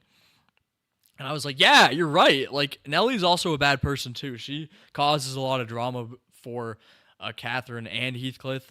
Like, she's kind of a behind the scenes manipulator, so she's not great either. But here she had a good point. Like, you're being like completely crazy and selfish, and you're gonna cause your baby to die. And Catherine, at one point, she lifts her blankets off the bed to show her veins are all nasty, like she's disgusting, and she's laughing. She's like laughing. I'm like, I hate you. I hate you. You have a baby on, like you're like close to giving birth, and you're laughing about the fact that you're gonna kill yourself and your baby's gonna die.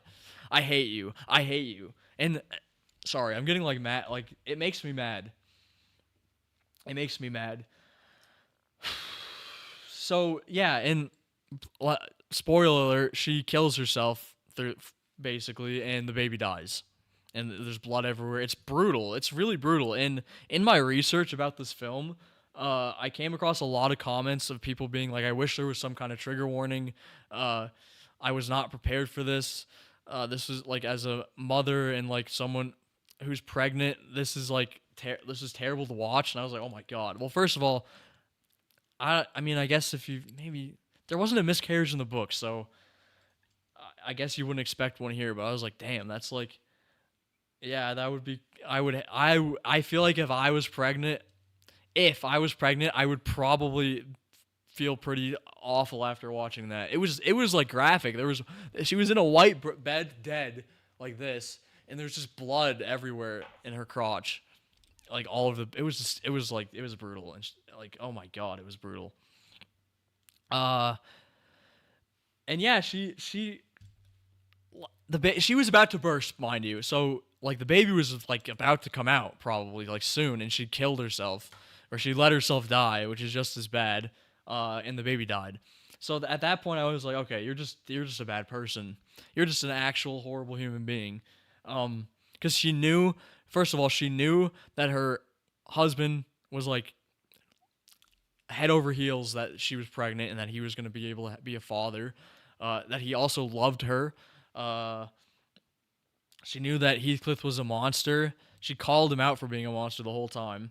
All these things. And, she decided to be a depressive, terrible person, absolutely horrible person, and sit in bed, mope, cry, and let herself die with a baby. How? Like, I don't understand how anyone in their right mind can empathize with anyone in this film, except for Edgar. And Edgar, God bless his soul, Edgar, after all, like, she died, and there's blood everywhere. Heathcliff comes because he somehow finds, I can't remember how, but he finds out that she's dead. He comes, and you know what Edgar does? Knowing that this is the man that cheated on with his wife, knowing that this is the man that like low-key ruined their lives, he hugs him. Edgar, still, after all of this, even after his wife and baby are dead, he finds it in his heart to console the man who cheated with his wife and ruined their life. He finds the will to console him because he knows that Heathcliff loved her, even though like no one in their right mind would do this to someone they loved. He still like feels bad for him and hugs him. And Heathcliff's just mad at him. Like, I hated him. I hated all of them except for Edgar.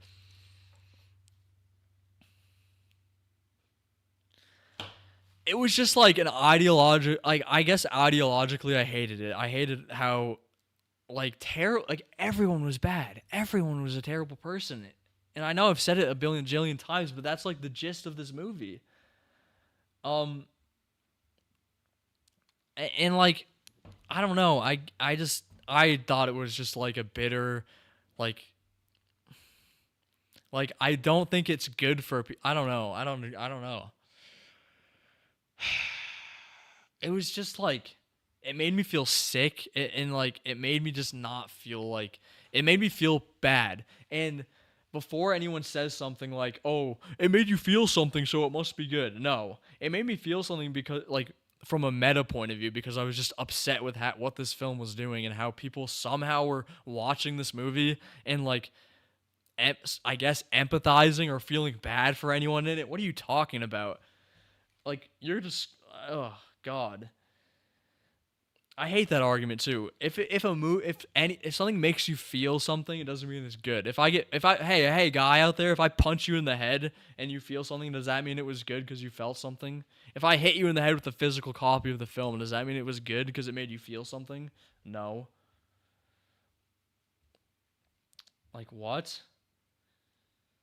Like it didn't. It like if the film actually got me to cry or something, maybe I'd be like, okay, at least the emotion it got to me in some emotional level. But I just felt bad because I hated it.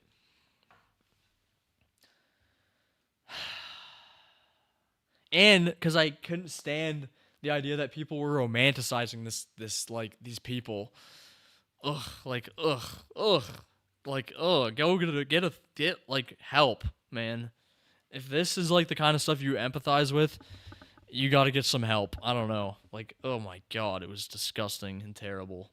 They like the worst representations of humanity, and everyone's like thirsting over these people. You're like, oh my god. Dear Lord, man. Ugh. What else do I have to say about this? Again, the novel is probably good. I don't think that this did the novel justice. And I did read some interviews. I can't remember her name, but the woman who directed, like, headed the film, did say that she was forced to like cut a lot out that she wanted to include. I think that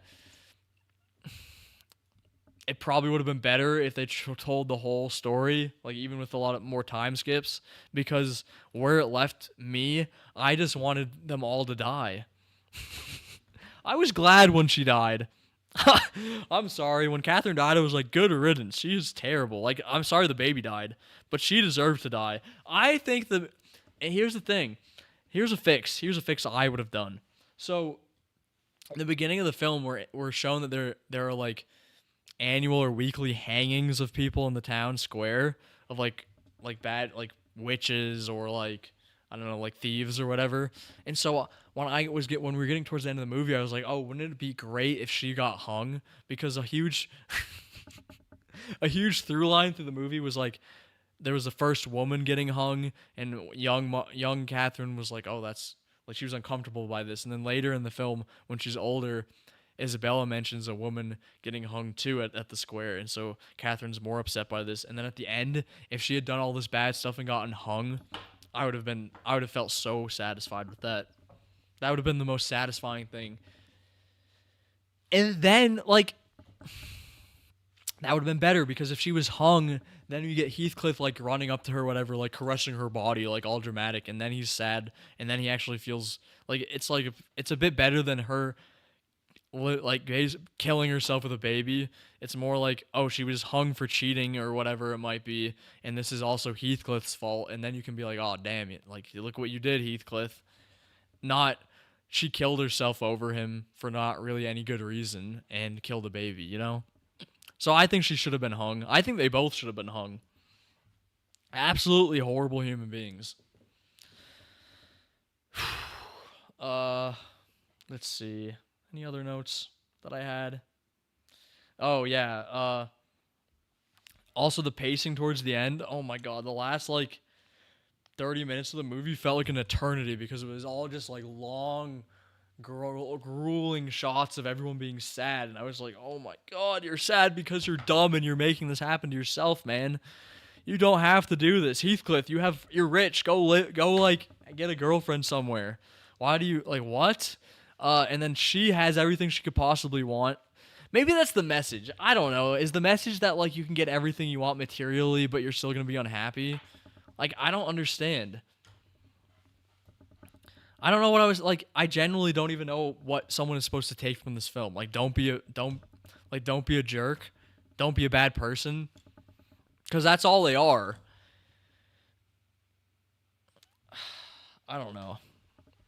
Is that a hot take? Is that a hot take?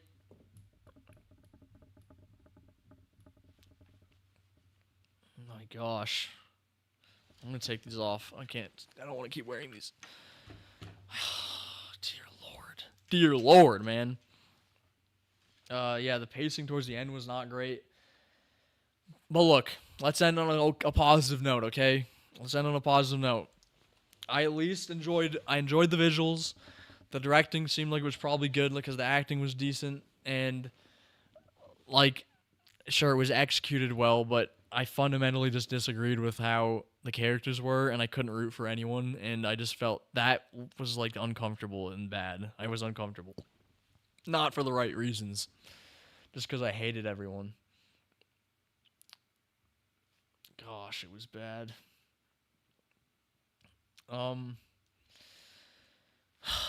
Anywho, that's just my quick thoughts on it. I mean, like, because look, I wanted to do a breakdown of it, like a full breakdown, but I honestly think my mental health would suffer if I had to sit here and go through scene by scene through that movie. I would, oh my god, like, I genuinely felt like sickly after I watched it. I don't know how anyone could come away from that being okay.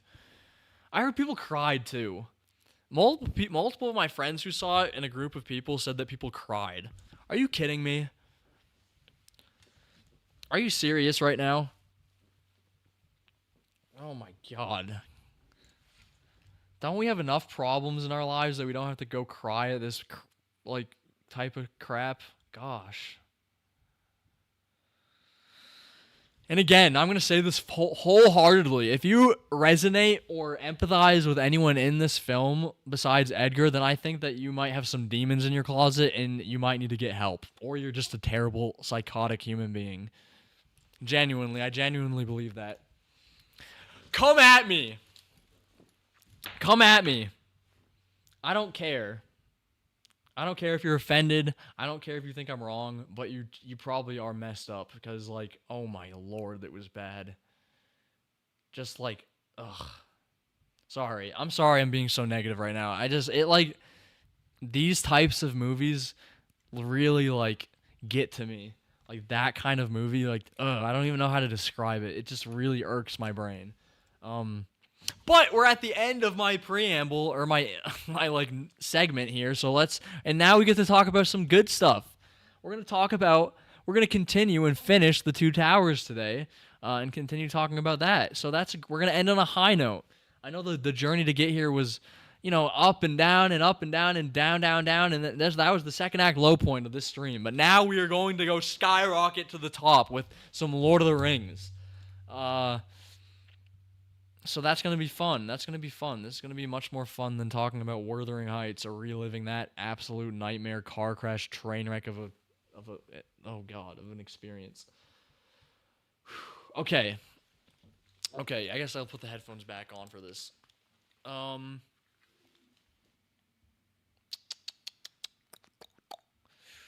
Okay. Where is it? Not that. Boom. Oh yeah, the new copyright shield. It's a bit better than EU because everyone was like, "Oh, are you the European Union?" No, I'm not. Uh-oh. Where's Lord of the Rings?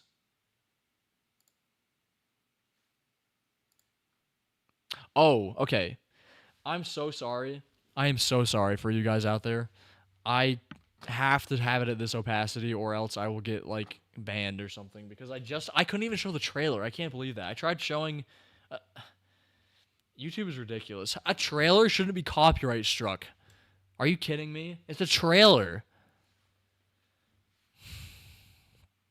Like, what? How am I gonna make, like, whatever. Let me rewind a little bit. So yeah, we are right around the Battle of Helm's Deep. So yeah, Theoden and his men and Aragorn and Legolas and Gimli are all prepping for the orcs, the 10,000 Uruk-hai that are on their way from Isengard. Oh, lower the volume to like very low. Actually, I'm just gonna put it on mute or very very low. Actually, no, because I'm probably gonna get copyright struck if I do that. I'm sorry. I apologize. Let's see. Is the stream okay?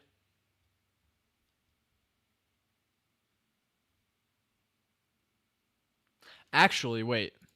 Before we continue, let's just let me make sure the stream is up because it did warn me earlier that it could get banned or some crap. Let's see. Let me check. Brief pause, brief intermission. Uh-oh. Oh no. No, we're live. It says that this stream that is on right now was recorded 3 days ago. Mm-hmm. Sure. Okay. Okay, we're good. We're good. Let us continue. Let us dive back in to Lord of the Rings: The Two Towers. I think, actually, before you guys are gonna be mad, but I'm actually gonna raise the opacity of this a little bit. Let's do 65. How's that? Yeah, that's better. Okay. And yeah, poor Theoden. I mentioned this last stream. He is like the toughest and most beat down guy, I think, in like the entire franchise, besides Frodo, maybe. Um, he just has to deal with so much like grief and pain, and as you can see here, he's very bitter towards Gondor and Aragorn because Gondor hasn't come to aid. They haven't helped them, which is pretty frustrating. Because at this point, Rohan is in ruins because of Saruman, and I guess yeah, that's kind of on Theoden, but he was poisoned. Blah blah blah. I'm not sure, but I think he's also referencing a different like war, possibly. I'm not sure what the West. I guess the Westfold is that was this during the Third Age, this age. I'm not sure. I can't remember. Let me move over so I'm not blocked by that. I also can have volume because you guys can't hear it. Oh yeah, so back with Treebeard, Merry and Pippin, who the Ents are gathering for the first time in like I think hundreds of years. Like it's been quite a long time. And they're going to discuss the future of the Ents and if they will in fact go to battle. So this is basically like every UN meeting ever where they come and discuss and they don't actually solve any of the world's problems.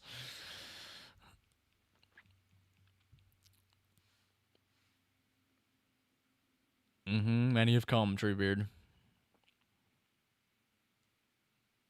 Oh boy. God, they're racist. Why are they looking at him like that?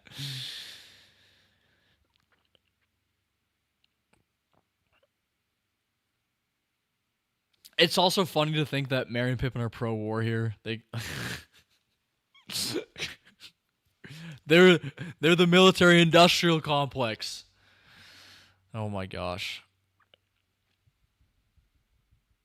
Oh, this was cut too.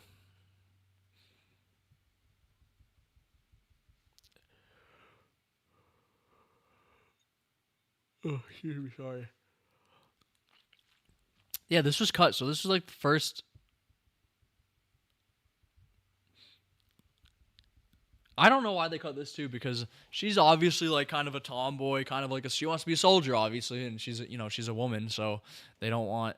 She has to be with the woman folk, but she's a good fighter, and This scene literally emulates her being. It's like showing her being upset that she's being treated like a woman, I guess, back in this time, and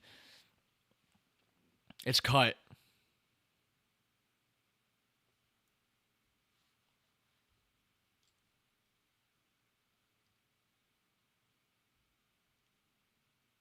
And she stands up for herself. We need more of that. More of that. I do think that they have need more scenes with the women in this because they have like no scenes and they are great characters.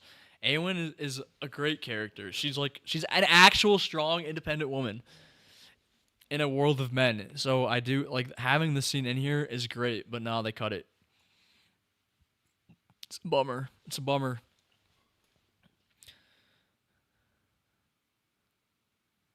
Like damn, this is sad. This is what's happening now, bro. This is live feed of us sending our troops to die in Iran right now. Get your kids in there. Oh boy.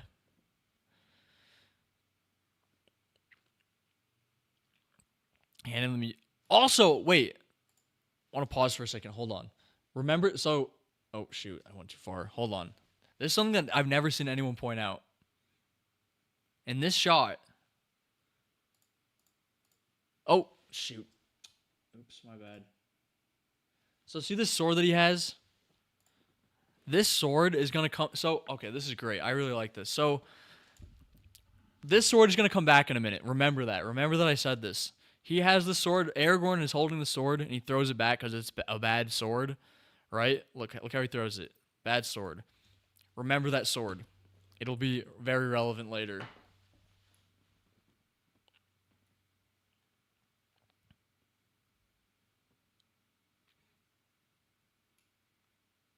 I can't believe you're talking out loud. Be quiet.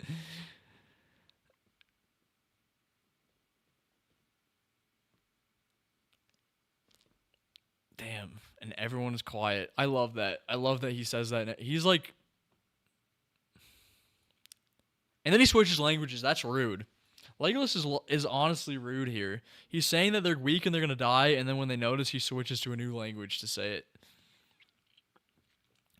They are all going to die. If I was if I were the Rohan soldiers or men or whatever, I'd be like, what are you saying? Are you saying we're gonna lose? Why don't you get out of here?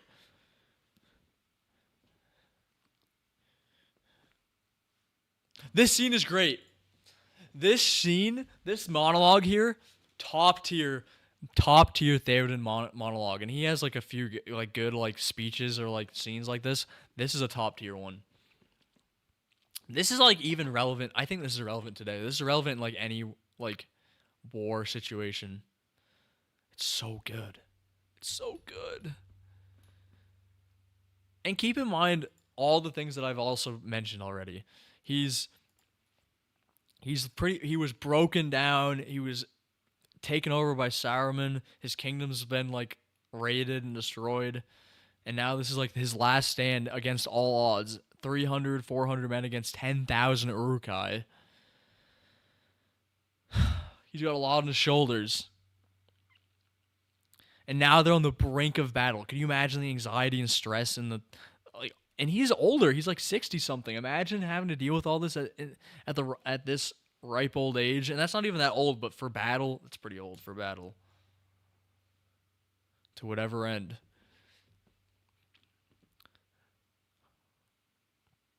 It's so good.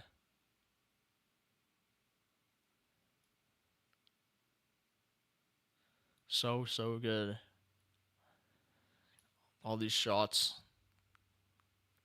of the old guys, you got the old people, the kids. Like this is brutal.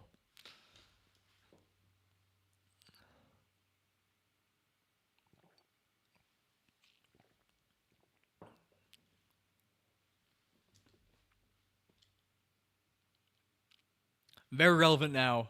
Based. The days have certainly gone down in the West. That is true. That is true.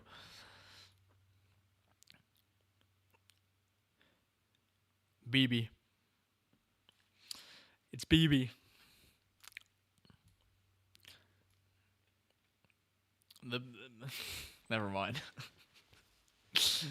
BB is responsible for Isengard, man. He funded Isengard, man. This was cut too. A lot of the end stuff was cut, and the Eowyn stuff was cut. Hours, huh?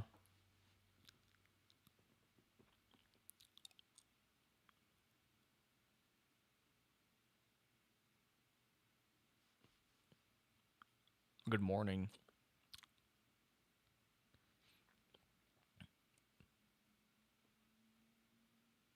That's insane. They spent from day to night saying good morning. I don't understand. How do they get anything done? Damn it, that hurt. If your whole species takes a day to say good morning, how do you get anything done? I guess they're trees. They don't need to get anything done. I'm stupid. What am I saying? If you're a tree, what do you have to get done? Your taxes? No. Maybe if it's 2026, the Ents have to do taxes. Yeah. Wait. Okay. Remember how I mentioned the sword? Remember how I mentioned that sword from earlier? Watch the scene.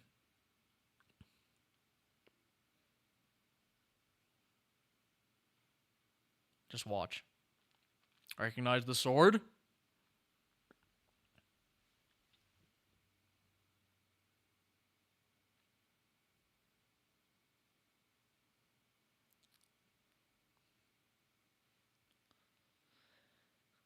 This is the sword that he tossed, saying it was a bad sword. Mind you. I'm pretty sure it's the same sword.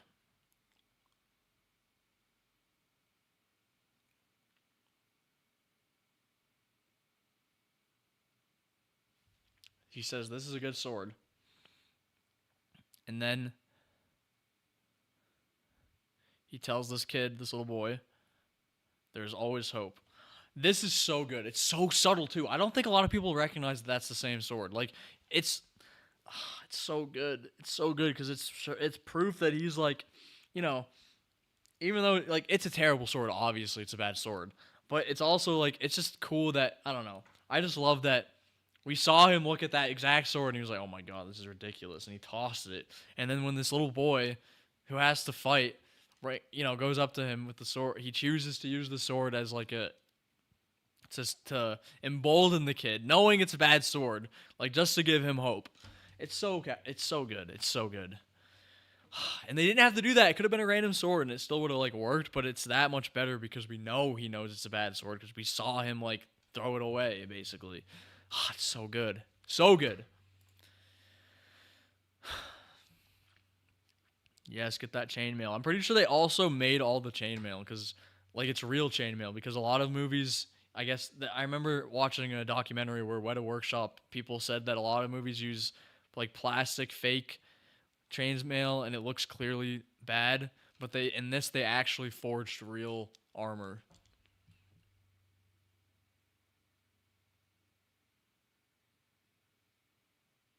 Yeah, you were. You bet on the wrong team, Legolas. Oh, yeah, there is. I disagree with that. There is. Oh my god.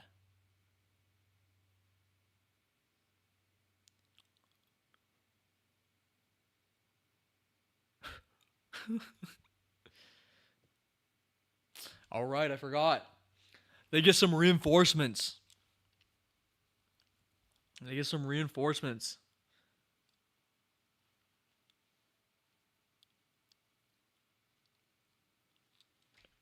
It's kind of crazy that they open the gate without asking the king first, though. What if they just started opening fire? I guess they wouldn't. I guess they know they're elves, whatever. Interestingly enough, I'm pretty sure that the elves weren't in the book when at Helm's Deep. I'm pretty sure. I also like those shots of all the men being like smiling because they're like, "Oh, fine, yes, we get some good folks. We get some leveled up soldiers here." Yes, Elrond.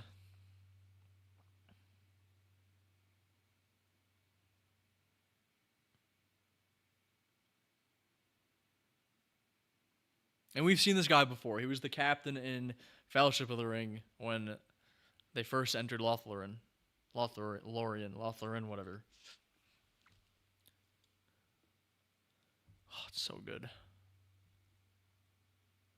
The camaraderie is so good. Also, this is character building for Elrond because this is showing he's changing his heart a little bit, and he does have a bit of hope for men, and he's willing to send his kin, I guess, send his kin to die with them. But like it's a good gesture. Oh, it's about to start the battle. The battle. And talk about production hell. Apparently, shooting this was absolute hell because it rains throughout this whole battle. So they had the rain machines. People were cold and like damp, and they shot for hours. And oh god, apparently it was like hell to shoot. But it looked so good. It was so worth it. Oh my god, look at that. That's crazy. This is so good. Shorty.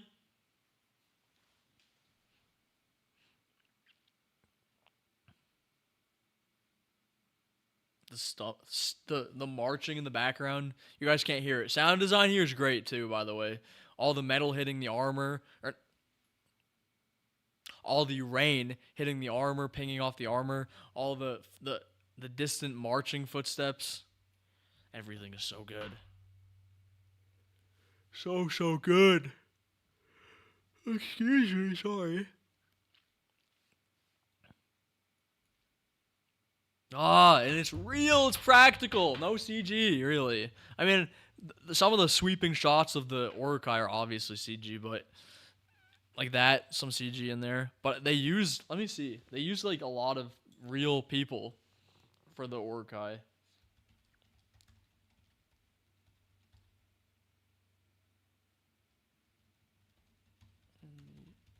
Filming of Helm's Deep.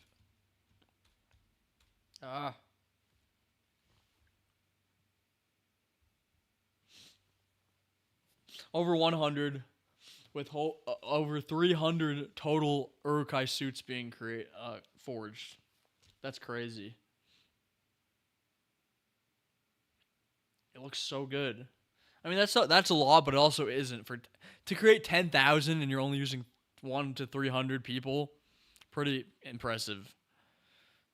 Oh, it looks so good.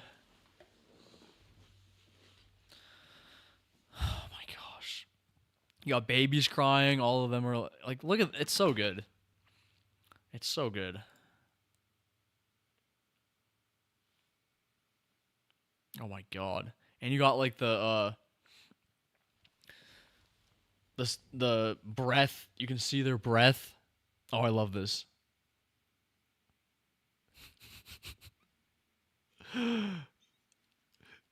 Ah, my god, it's so good. Their chemistry is so good. Bro knows it's funny. He can't even be mad. He can't even be mad because he knows it's funny. It's like so good. And them getting hyped up. Oh my god, it's so relatable. Hot take. Hot take.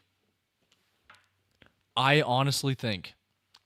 Hot take. I honestly think the Uruk-hai in this battle are more relatable than either of the main characters in Wuthering Heights.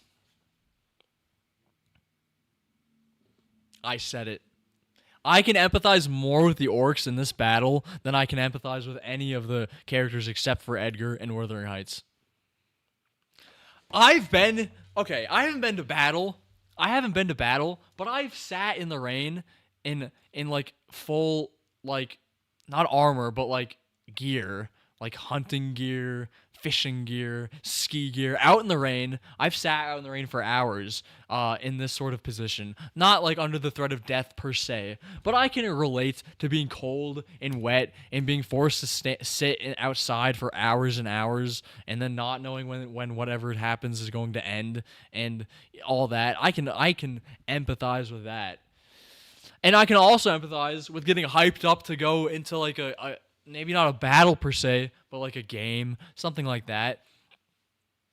And that's very minimal, like anyone can empathize with that. Kind of, I would assume. At least the getting hyped up for like a game, like even like a football game is comparable to this a little bit.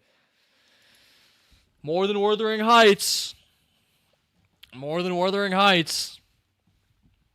I know people are gonna be mad. People are gonna be mad. You think that the orcs are more relatable than my romantic couple in my sad little romantic movie? Yup, I do. I do. I just think it's funny. It's true. They are more relatable. I think it's so funny. The orcs, hashtag the orcs are relatable. Hashtag Wuthering Heights is unrelatable. Anyways. Oh my god, the old guy. He blows it.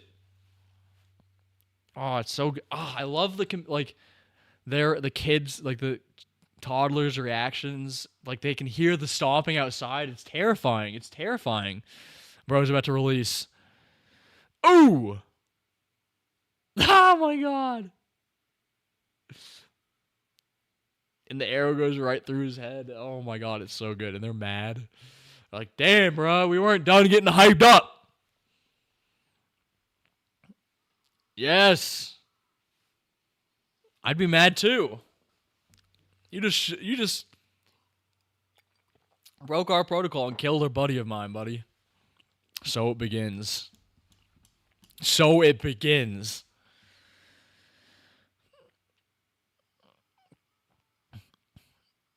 Oh, there's...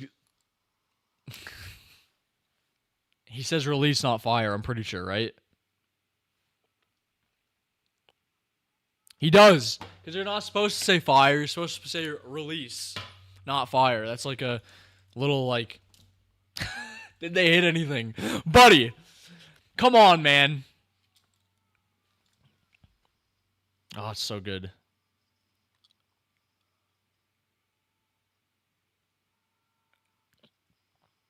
Just keep firing. Just keep firing. Oh my god, the ladders. The ladders. The ladders are awesome. The ladders are so cool.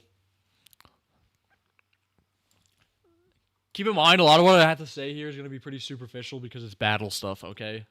We're just going to enjoy it, okay? Let's just enjoy it. We don't have to be so analytical all the time. Oh my god, bro. Bro fell off and died. Bro got skewered. Kebabbed. Oh, the ladders are so cool. I will say this. Wait. Okay, I will say this. A little bit of a plot thing, or a consistency thing. Or plot hole, I guess. How are the ladders like the exact height for Helm's Deep? Has anyone thought of that before? I'm sure they have. But, like, I do think it's a little strange, a little convenient that the ladders happen to be the perfect height for Helm's Deep's wall system. Like, they weren't even a little too short, a little too tall, you know? I don't know. It's like, I don't know. I can forgive it personally, but I will admit that it is unless someone can give a reason in the movie universe, not in the book verse, but in movie verse, why they know. I guess you can argue that Grima Wormtongue might have the information on Helm's Deep to tell Saruman what the dimensions are, but I doubt it. That's the only explanation I have. I do think it's just a conveniency thing, and Peter Jackson was like, you know what? We just need it to happen. But I need to point it out. I need to be consistent with my criticism with my criticism. But they are cool looking. Oh, you got the Berserkers. Look at that guy. You know what's weird, though? Sorry, wait. Bro got the worst spawn. He spawned at a Gimli zone. I don't know why I call them Berserkers. Are they actually called Berserkers, those guys? I don't know why, but growing up, me and my friends always called them Berserker orcs. I don't even know if that's like actually true. I think they are. They got to be on some Adderall and methamphetamine to be running around getting shot and doing all that work. They're carrying. We're gonna see an orc later who gets shot like 3 times, and we'll see. Well, he Aluak bars himself.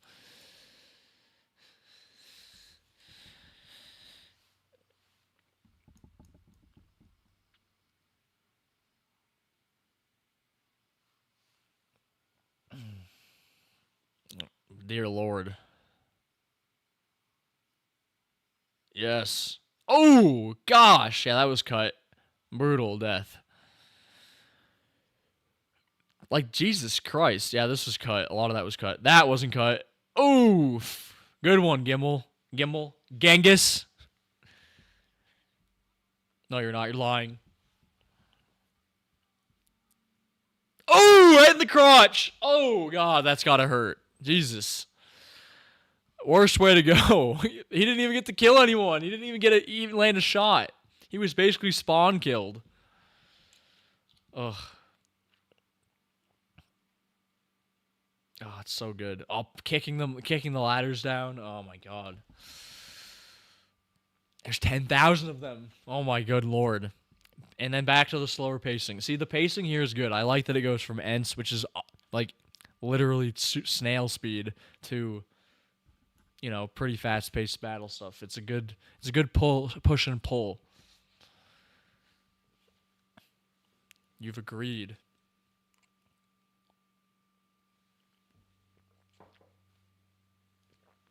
Bro fell asleep. How are you tired? Oh my god, I forgot.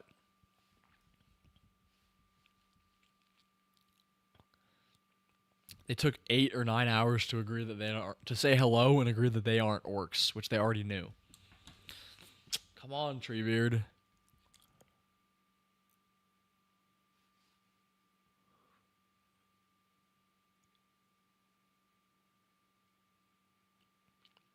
I love Mary. And this is the film where Mary kind of takes, he takes charge. He mans up. He's assertive. He's not like a kid. I mean, not that they're kids, but he's not treated like a kid, or doesn't seem as much as a kid like the hobbits normally do. Time to say anything in old Entish. So this brings up a good question. So he says it takes forever to talk in Entish, and he speaks English, obviously, or common tongue, whatever. How come? Is he the only Ent that speaks English? I guess he must be, right?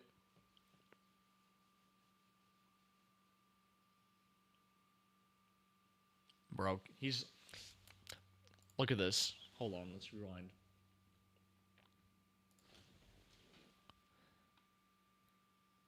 He's camping. That's crazy. That's like a goated spot. That's where I would be. And he's counting. It's so good. He's screaming the numbers. Oh my god, he's awesome. They're awesome. Oh boy. Oh, excuse me. Yes, get him. Get him. Get him. The battering ram. He jinxed it. Is this all you can conjure, Saruman? No, bro's got bombs, man. Wait. Oh my god, could you imagine they're in the meeting of Elrond in the Fellowship of the Ring, and they're like, we cannot let Isengard... They're in the Council of Elrond, and Gandalf steps forward and he says, Isengard is weeks away from nuclear weapons. Isengard is weeks away from building nuclear weapons. And everyone's like, nah, you're lying. You're lying, man. You've been saying that the whole time. Meanwhile, Isengard has nuclear weapons. Isengard's weeks away from nuclear weapons, guys. Oh my god. That's so funny.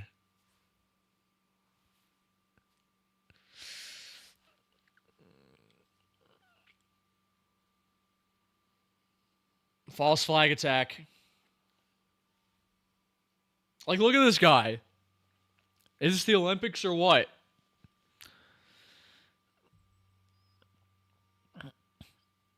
And boom! I'm pretty sure this is practical too. It looks fantastic. POV Isengard was weeks away from nuclear weapons, by the way. Unlike a certain country in a certain part of the world.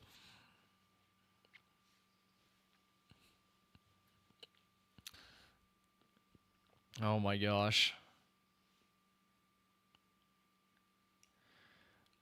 Oh, the orc scream. Oh my god, I'd be horrified. I'd be like, what the hell? Oh, huge. This is like the first use of bombs. It's also, I never thought about how kind of crazy it is that there are bombs in Lord of the Rings. There's a suicide bomber in Lord of the Rings. Jesus Christ. Yes! Hold it. I think that was Peter Jackson. They're just throwing anything at this point. Child, man. You got child soldiers. This is just like real life. You got rogue states with bombs. You got child soldiers. You have suicide bombers. Racism. Tolkien was truly ahead of his time. My God, Gimli, no. Fire! Boom! So good. That's right. Get him. Get him.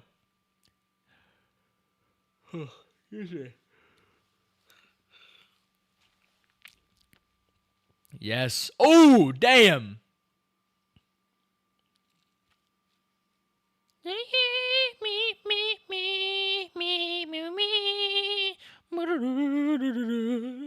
That's how skating was invented. Snowboarding, skating, whatever. That's how it was invented, by the way. Ooh. The ants cannot hold back the storm. You're lying, though.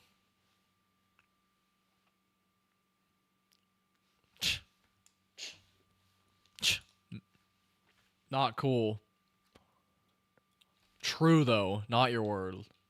That's also true. You're part of this world. Ooh.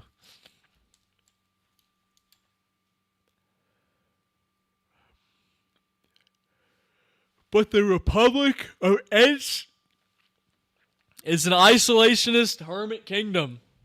And they do not want any part of war involved with the military-industrial complex. Damn, he said he's sending him home. Damn. Yeah, you made him mad. He's no longer welcome. You're deporting him out of the Ent forest, out of Fangorn. The Republic of Fangorn. It is kind of funny that they are like an isolationist kingdom in a way.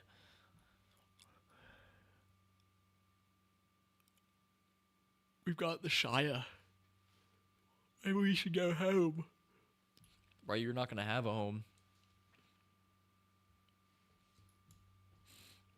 And I like this too because, on a serious note, because Merry is like, Merry and Pippin are they're very similar characters, obviously, but Merry is a little ahead of the self-awareness and a total awareness of what's at stake. Yeah, he's telling Pippin there won't be a Shire, Pippin, if we don't do something. And Pippin's like, yeah, I guess you're right. The world is at stake. This is bigger than I thought. So it's like showing Merry is kind of more, he's a bit more mature than Pippin. And we even see that in the next film. That next film is really where Pippin matures and becomes the peak Pippin. But Merry's already a bit ahead. And it's interesting to see how Merry has progressed in his ideology and his perspective, and Pippin has to kind of adjust or follow behind.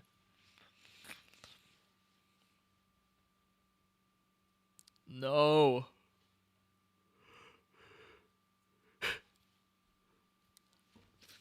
This is depressing, this part. A little bit. Bro gets got. Oof. You're not walking that one off. Not walking that one off. Oh! Oh, that's got it. Oh, that's bad. Can you imagine? Damn. This was shot. That had to have been shot at like 60 frames, that one shot. Yeah, man, it's over. Damn, this guy died and he didn't even, like, dying not knowing the fate of Middle-earth must suck. Well, I guess maybe if he goes to, like, Elf Heaven. They have some kind of Elf Heaven, I think, so he's chilling. And then Aragorn, he's so good, man. Damn, bruh. Oh my god, we're about to get an... Oh my god, that's brutal. And boom! Crossbows! Jesus Christ. Yeah, man. You should have been up there, man. We're about to get an awesome shot, or awesome moment here.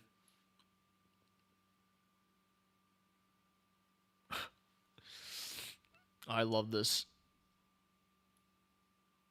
Oh my god. It's gonna break your neck, man. Oh! Damn. Come on, Theoden. You just got there. You're already out of commission. Come on. Look at that. Oh my god. They're like growling. They're literal monsters.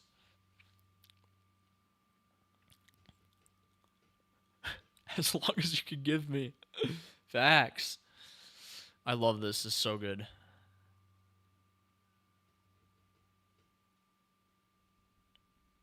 Oh, it's so good. I wonder why that door is there, though. It's weird. Weird door placement, to be honest. I guess you can't get to it, really, right? Yeah. Come on, we can take him. I love this. I love this. Toss me.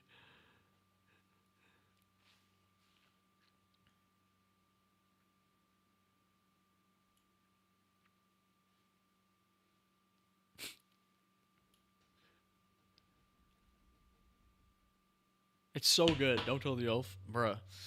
It's so good. Little moments of levity like that are great. And then back into it. So good. So good.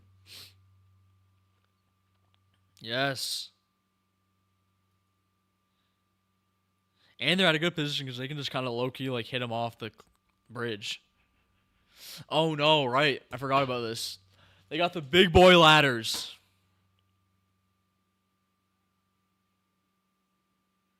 Again, I don't know how they knew the height of this wall either, but like Jesus Christ. And they're like, oh my god, like look at them. They're holding on to it. Wow, oh my god, it's gross. They're like spiders. They're insane. Get them. Oh, this is great. I wonder how many he killed here. This is insane. Watch. I wish they cut this earlier, though, because, like, look. Sorry, I'm going to be a little bit of a nitpicker. Right. At this point. Ah, damn it.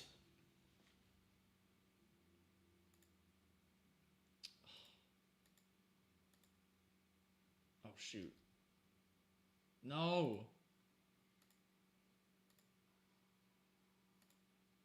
Damn it.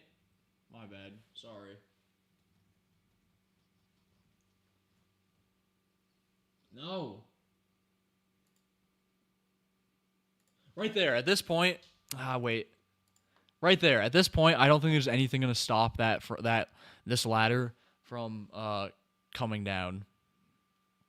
Like, because of how gravity works. But like it's going to fall. I'm sorry. There's nothing stopping it. But then we cut back and it's like halfway up. I think they should have cut that shot a little earlier. In my humble opinion. Although it was cool that what he just did. That was pretty cool. Get out of there. Oh my god. I forgot about that. Yeah, they had no way of getting out. That's kind of crazy. That's like low-key a suicide move. Also, I don't know if I believe that Legolas can pull them up, but... I don't know. Oh my god, this is brutal. Oh my god. Jesus. Oh, this guy gets... A guy gets brutally, absolutely brutally punched in the head. It's insane. Just wait for it. This guy, this poor guy. Oh. Oh my god, his chainmail falls off. Like, Jesus.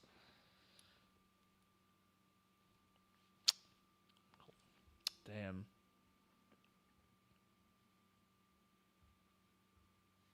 And they break through the gate in like 10 seconds. All that was for nothing. Like, that's so disheartening. It's so disheartening for them. Like, golly.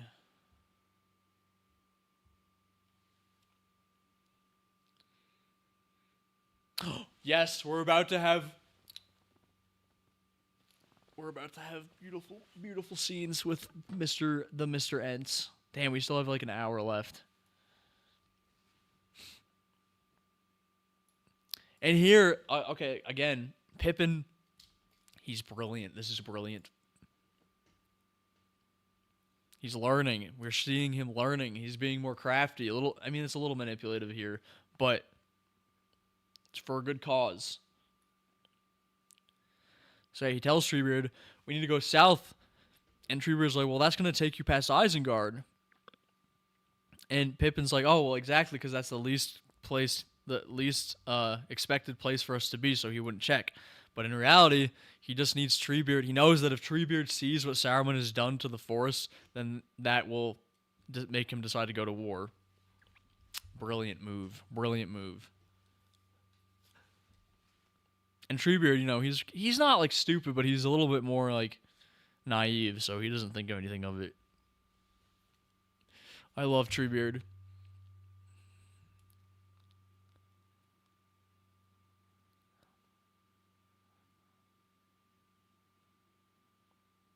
Going south feels like going downhill.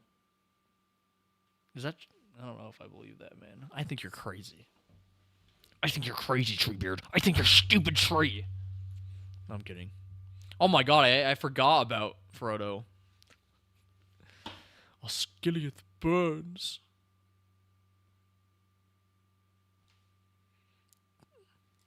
It will not save Gondor. Facts. Let me go. Nope.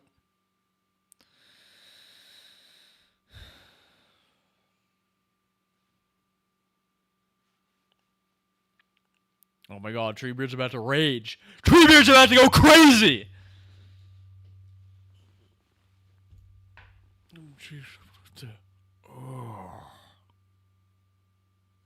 Yeah, bruh. Open your eyes, man.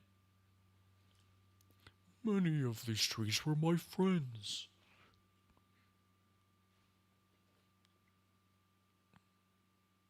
Creatures. I love how he not screams, not yells, he roars. A tree roaring is terrifying. Imagine coming across a roaring tree in the woods. Good lord.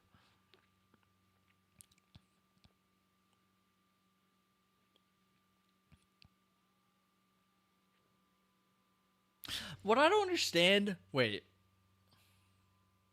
Oh my god, his roar is crazy. What I don't understand, though, real quick... Did it... Like, I know that, like, this is... Like I just said, like, the plan was to get him to see what Saruman has done, right? And I guess Treebeard's been, like, asleep that whole time until Merry and Pippin woke him up. Actually, wait, never mind. You know what? Never mind. I was gonna say, like, why wouldn't Treebeard know about what he did to Isengard?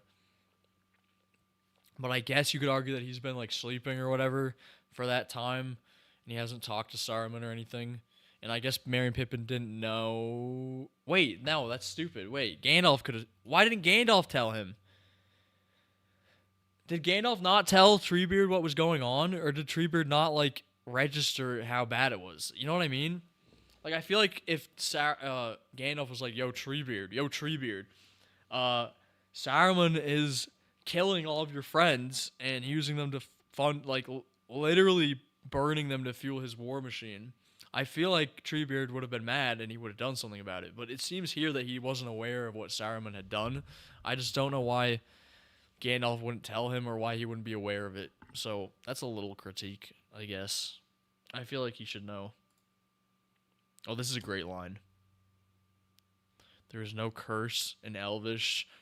Entish or the tongues of men for this treachery. Facts.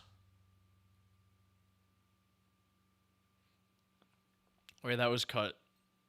Oh my god, that's terrifying. Yeah, the trees start moving.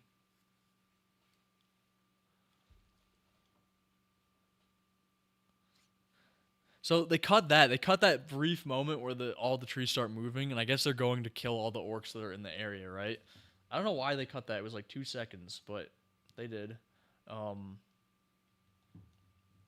1 second.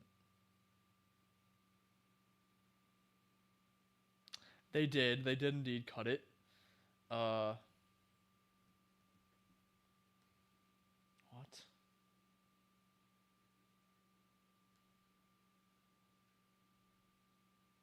What is that? Sorry. My bad. Yes, with rock and stone. Yes, Treebeard! Also, I guess the Ents were sleeping. I guess they're sleeping. I don't know. I still think I still stand by that Gandalf should have told Treebeard though about all this. It doesn't appear that he did. Come on, man. Oh, yes. And there's a lot of Ents.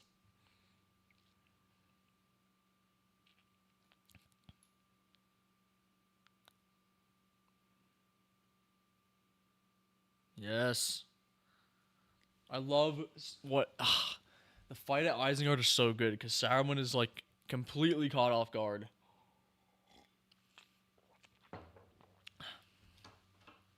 Last march of the Ents. Oh my god. To our doom, he says. To extinction. Rose putting his entire... He's ready to risk genocide to fight for what he believes in. I like it. I like it. That's right. We need that kind of spirit in the real world. We're willing to risk extinction to fight for what he believes in. And now we're at Osgiliath, where Osgiliath has fallen. There's no Boromir, and there's no Faramir even. It's fallen. Boromir was a heavy loss to Gondor. And that adds to the faltering relationship of Denethor and Faramir, because even in Return of the King, Faramir even says, you wish that I would have died instead of Boromir, that I would have gone in his place. And Denethor says, yes, I wish that. And we know we wouldn't have known that in the theatrical edition, but in the extended edition of this film, of the Two Towers, we even see the conversation that is had where Faramir offered to go instead of Boromir. And so now going to Return of the King, we see we know the exact conversation where Denethor regrets not sending Faramir. It's great. But nah, it's cut in the theatrical. Cut. Huge bummer. Yeah, Sam, you tell him.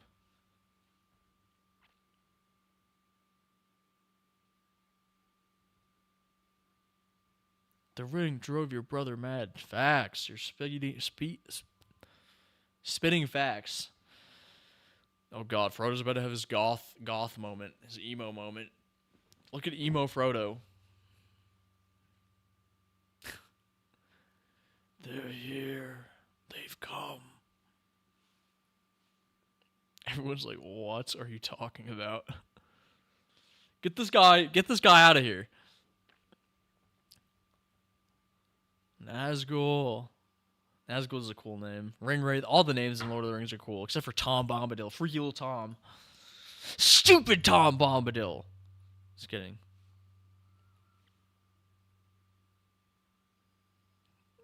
Oh my god. Shut up, Gollum. You sound exactly like them.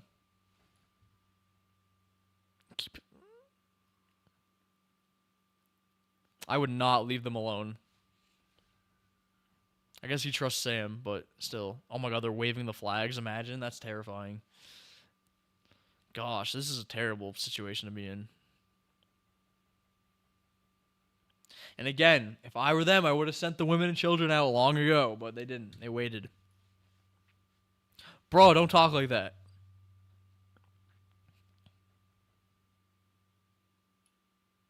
Facts, Aragorn. They have died defending. Still defend it, and they have died defending it. Oh God! And then all the men, like God, it's terrible. Women and children are hearing them break in. Gosh, it's dark.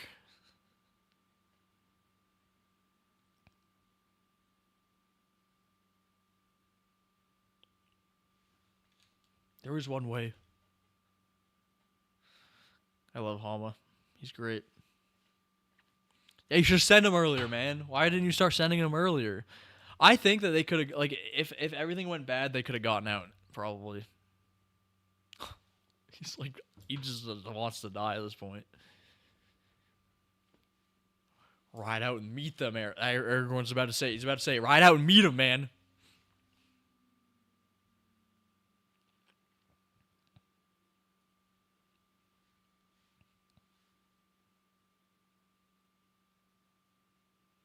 Yes.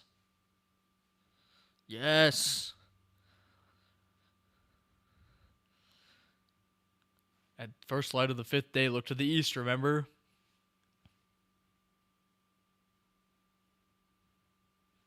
They gotta hold out just a little longer. And the music's so good. Yes. I love how he gets into it. Yes. It's so good.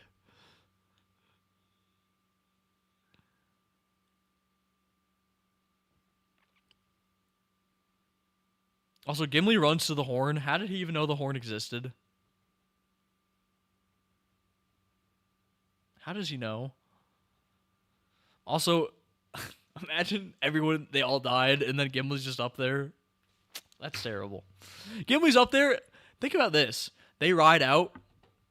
Gimli's up there, and he doesn't know if they're alive or dead.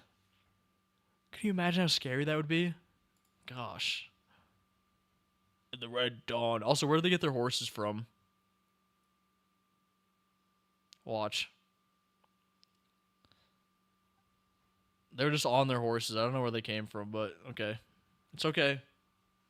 I guess that they're probably near the caves. That makes sense. Yes. Yes. And, like, this is epic and awesome, but once they get to the bottom of the bridge, you're screwed. Like, what are you going to do when you get to the bottom of the bridge? What's the game plan here? I guess they're relying on Gandalf arriving. That's fair, I guess. And look who shows up. Yes! The goat is here. Oh my gosh, my back. Yeah, wait, Gandalf, right? Just wait. Yeah, if I were the orcs, I'd be like, who the hell is this guy? Who's this hippie? Oh, not alone. Yes. Yes. This is awesome. This is awesome. This shot is awesome. This whole thing is awesome. Yes. Look at this. This is insane. How could you watch this and be not find this incredible? Look at that. Look at this. Come on. It's beautiful. It's beautiful. 25 years ago, by the way. Blind him. Flash grenade. Yes. Oh my god, and then Isengard after this back to back.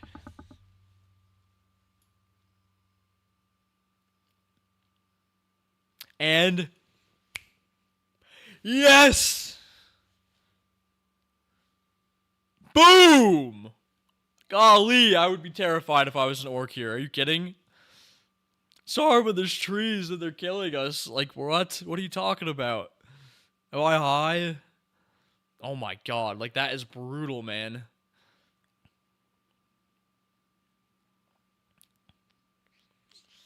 And, like, the Ents look really good, I think, for 25 years old. They look pretty good. The CGI looks pretty good. Damn. Yeah, I'd be freaking out. Saruman's like, what the hell? What the hell? Boom! I don't know where they're getting rocks from though. That's an issue. They used to had that sound in the Fellowship. Oh my god, the fat one.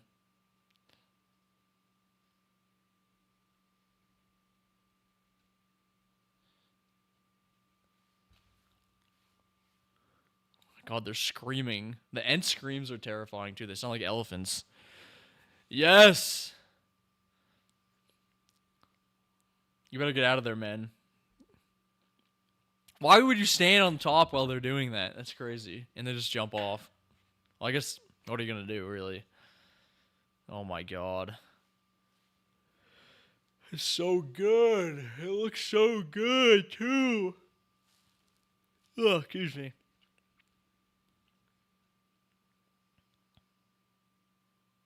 Whoa, that was a weird shot. He is having the time of his life. Oh, I love this. The one that's on fire, he bends down to put himself out. Such a nice little detail. Oh my god, it's so funny. Oh my god.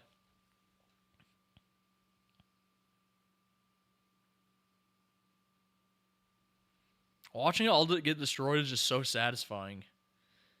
Yes. Oh my god, look at them. Look at all of them on there. Jesus Christ.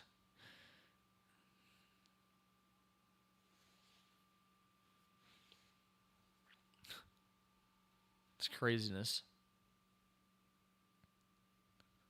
Oh, Frodo's high again. Frodo's on that ketamine hit.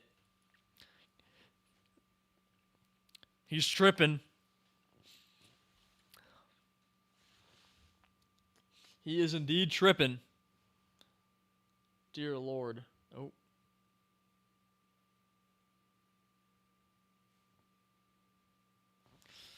Oh my god. Why would you let him leave, Sam? Come on, man. Come on, man. Ew.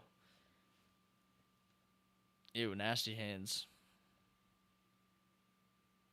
Oh my god. I'd be losing my mind if I was Faramir. Well, he does. He gets over there, but like, Jesus Christ, Frodo. What are you doing? Idiot! Goated Sam, save the day. Nazgul took a sweet time, though. Jesus. Oh, Frodo's about to have a little Fent zombie moment. Gosh, Jesus. Oh, poor Sam. Sam has a great speech here.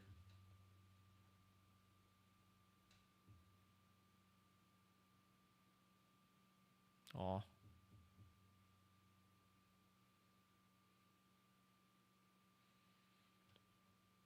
Acting is so good.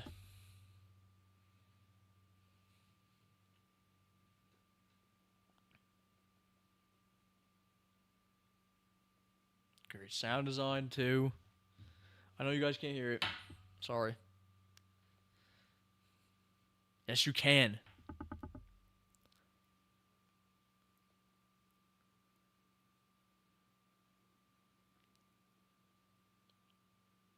True. Shouldn't be there, man.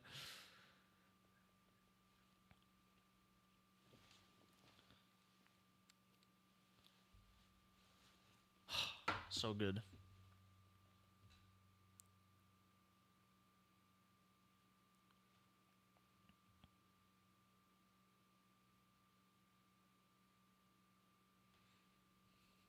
I love his speech too. Sorry, I just was just watching, but his speech wraps up everything so well in this film. It encompasses like everything that we've watched pretty much. It's so good.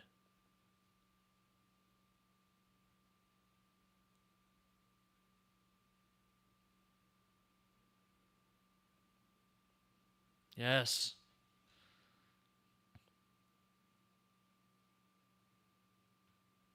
It's so good.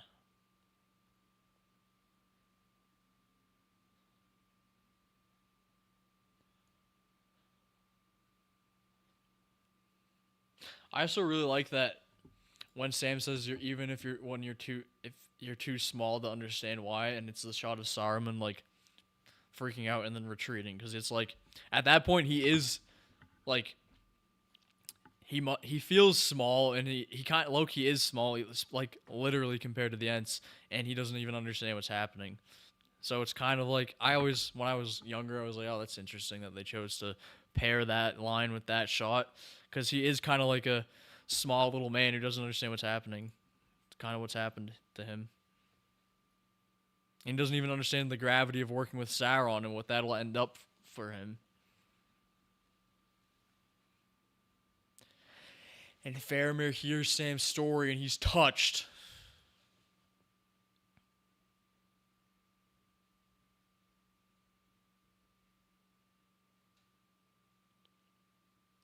Even Gollum's touched. Even Gollum is touched by the story, or Smeagol. True. True. True today, too. There is good, and it is worth fighting for. Even Gollum knows it. I think Faramir here. Yeah, he did hear all of it, yeah. Faramir's the best. He's so good. Where do they all come from?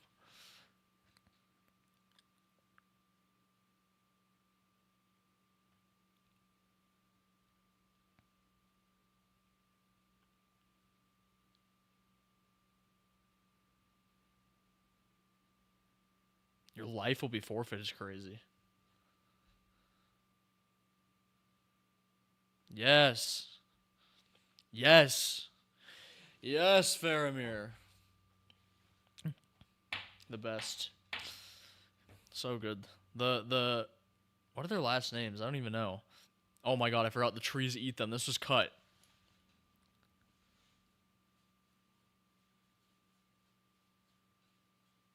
Yeah, they're gonna eat them, man. They're gonna eat them, man.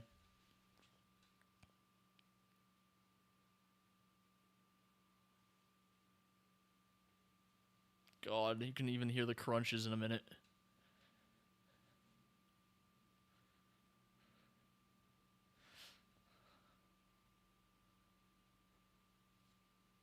Oh my god, that's brutal.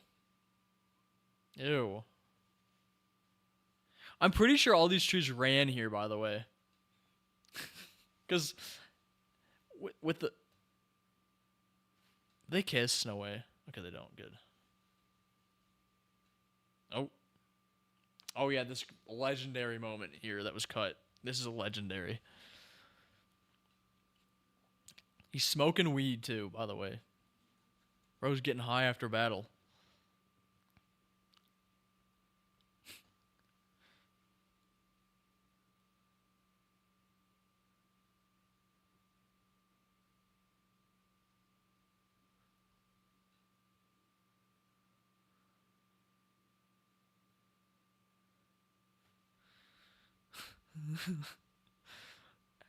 Predator in his nervous system. Facts. Yeah, you got that. He lost. Sorry, Legolas, you cheapskate, cheater. This was cut too. They find all the food. It's disgusting though. They're picking up like food in the water. Ugh. Ugh.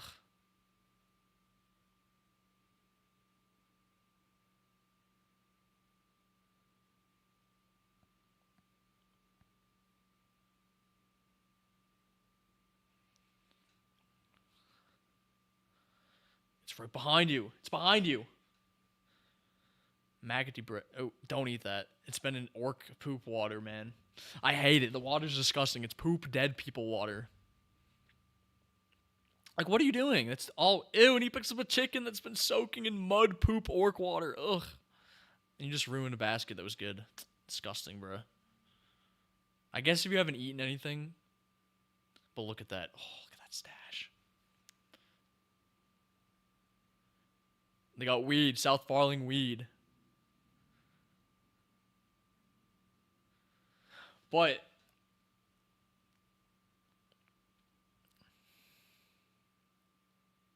isn't the South Farthing in the Shire?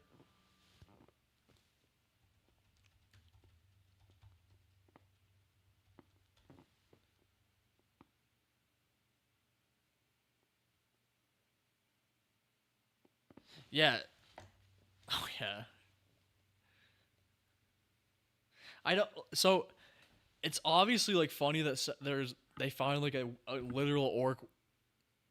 What did I just do?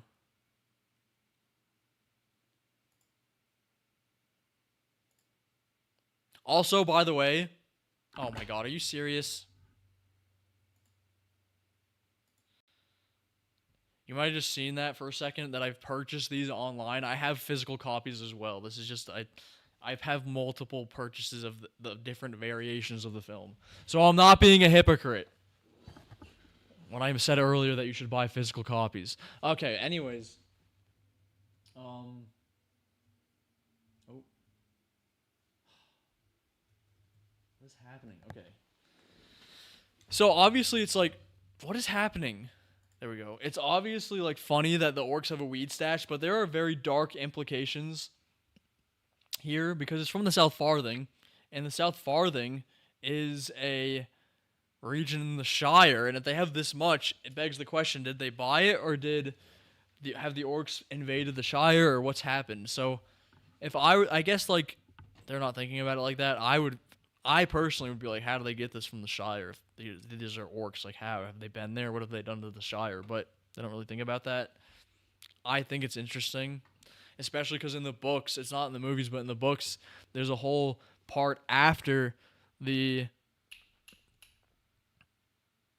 after they defeat Sauron, where that all the hobbits and everyone have to go to the Shire to defeat. It's called I think it's the Reckoning of the Shire or something. I can't remember oh shoot, what's it called? There's a name for it, but the Shire is invaded and controlled by Saruman, and they have to beat Saruman after Sauron. And it's kind of like it's weird. I like that they cut that out of the movies. I think it's a little anticlimactic if they defeat the biggest bad of the whole Middle Earth and then they have to go fight Saruman after. Nah. Anyways, yeah, don't share it. It's nature. He's gonna be so mad. Exactly. He wouldn't understand.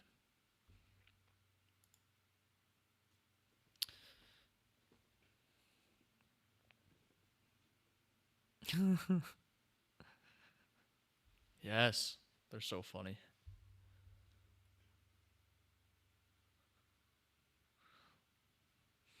Treebeard knows, man. He smells it. Look at the smoke coming out. Hot boxing in there, man.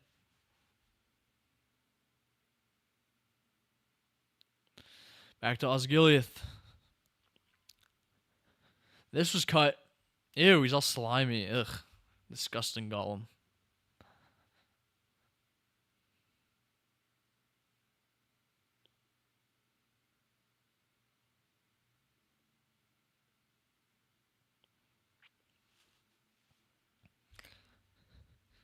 Yes, Sam. Validating Faramir.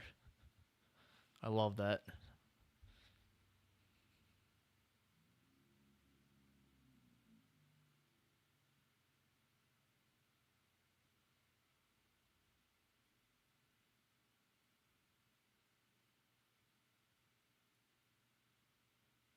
Oh boy. Oh my god.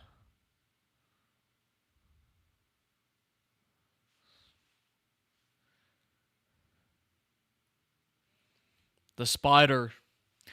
There's a spider up there.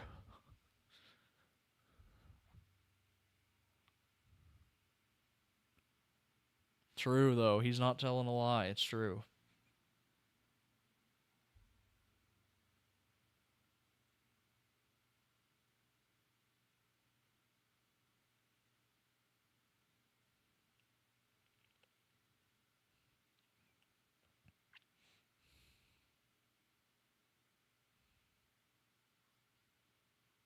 Oh my god.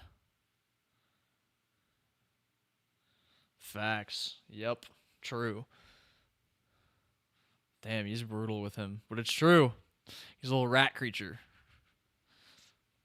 Little scry, little freak. Little freak. Oh, come on, man.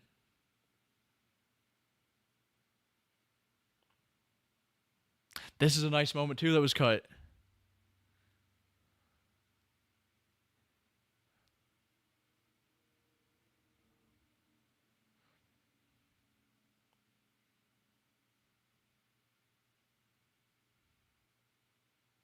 You're lying though. There are hard feelings. He's a liar. That's a nice moment, and they cut it. Stop cutting it. It was a nice moment between them.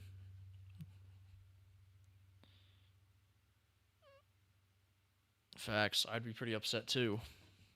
It's insane that everyone can see Mordor like this. Like almost anywhere it seems you can see it. It's terrifying.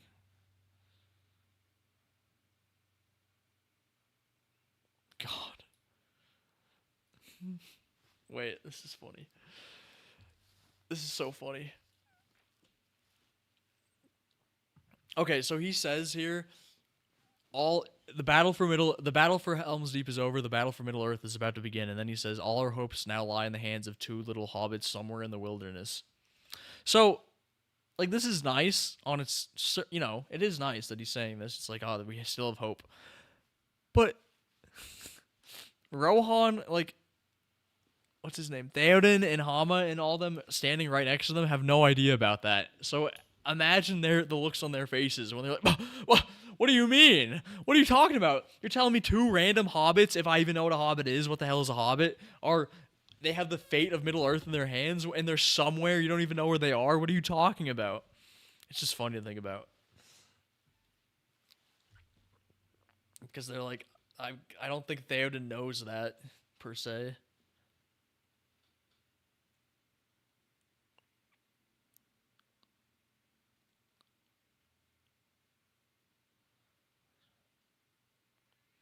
They will, Sam. But not in the way you expect. Ugh.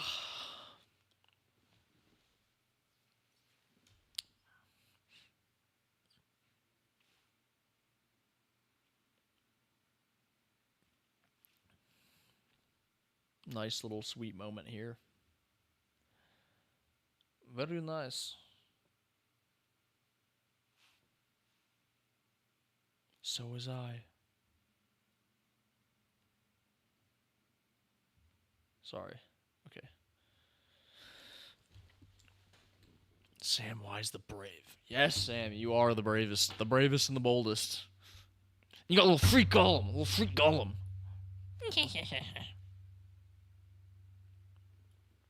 God. Gollum is more relatable than anyone in Wuthering Heights except for Edgar. Gollum is more relatable. Gollum has more good in him. Legitimately. That's not even a hot take. Gollum is a better person than anyone in Wuthering Heights except Edgar.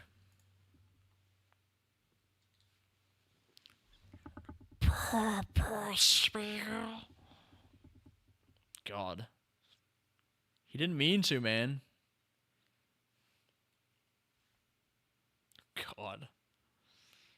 God, this is brutal, man. I wonder if that thing happened with Faramir and Gollum, if that didn't happen and he wasn't caught, if he wouldn't have turned bad.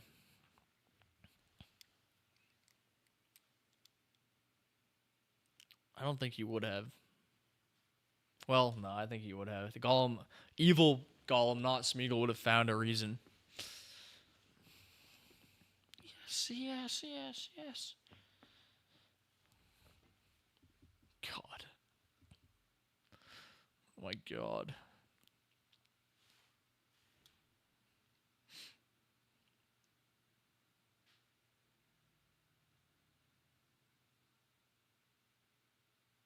God. His ears are huge. I never realized how huge his ears were. Shelob. Demon Shelob. Demon Witch Lady Shelob.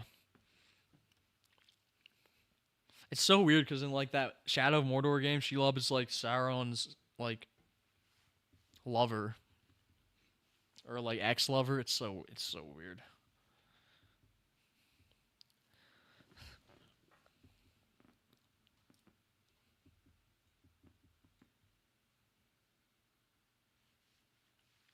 I love this ending shot.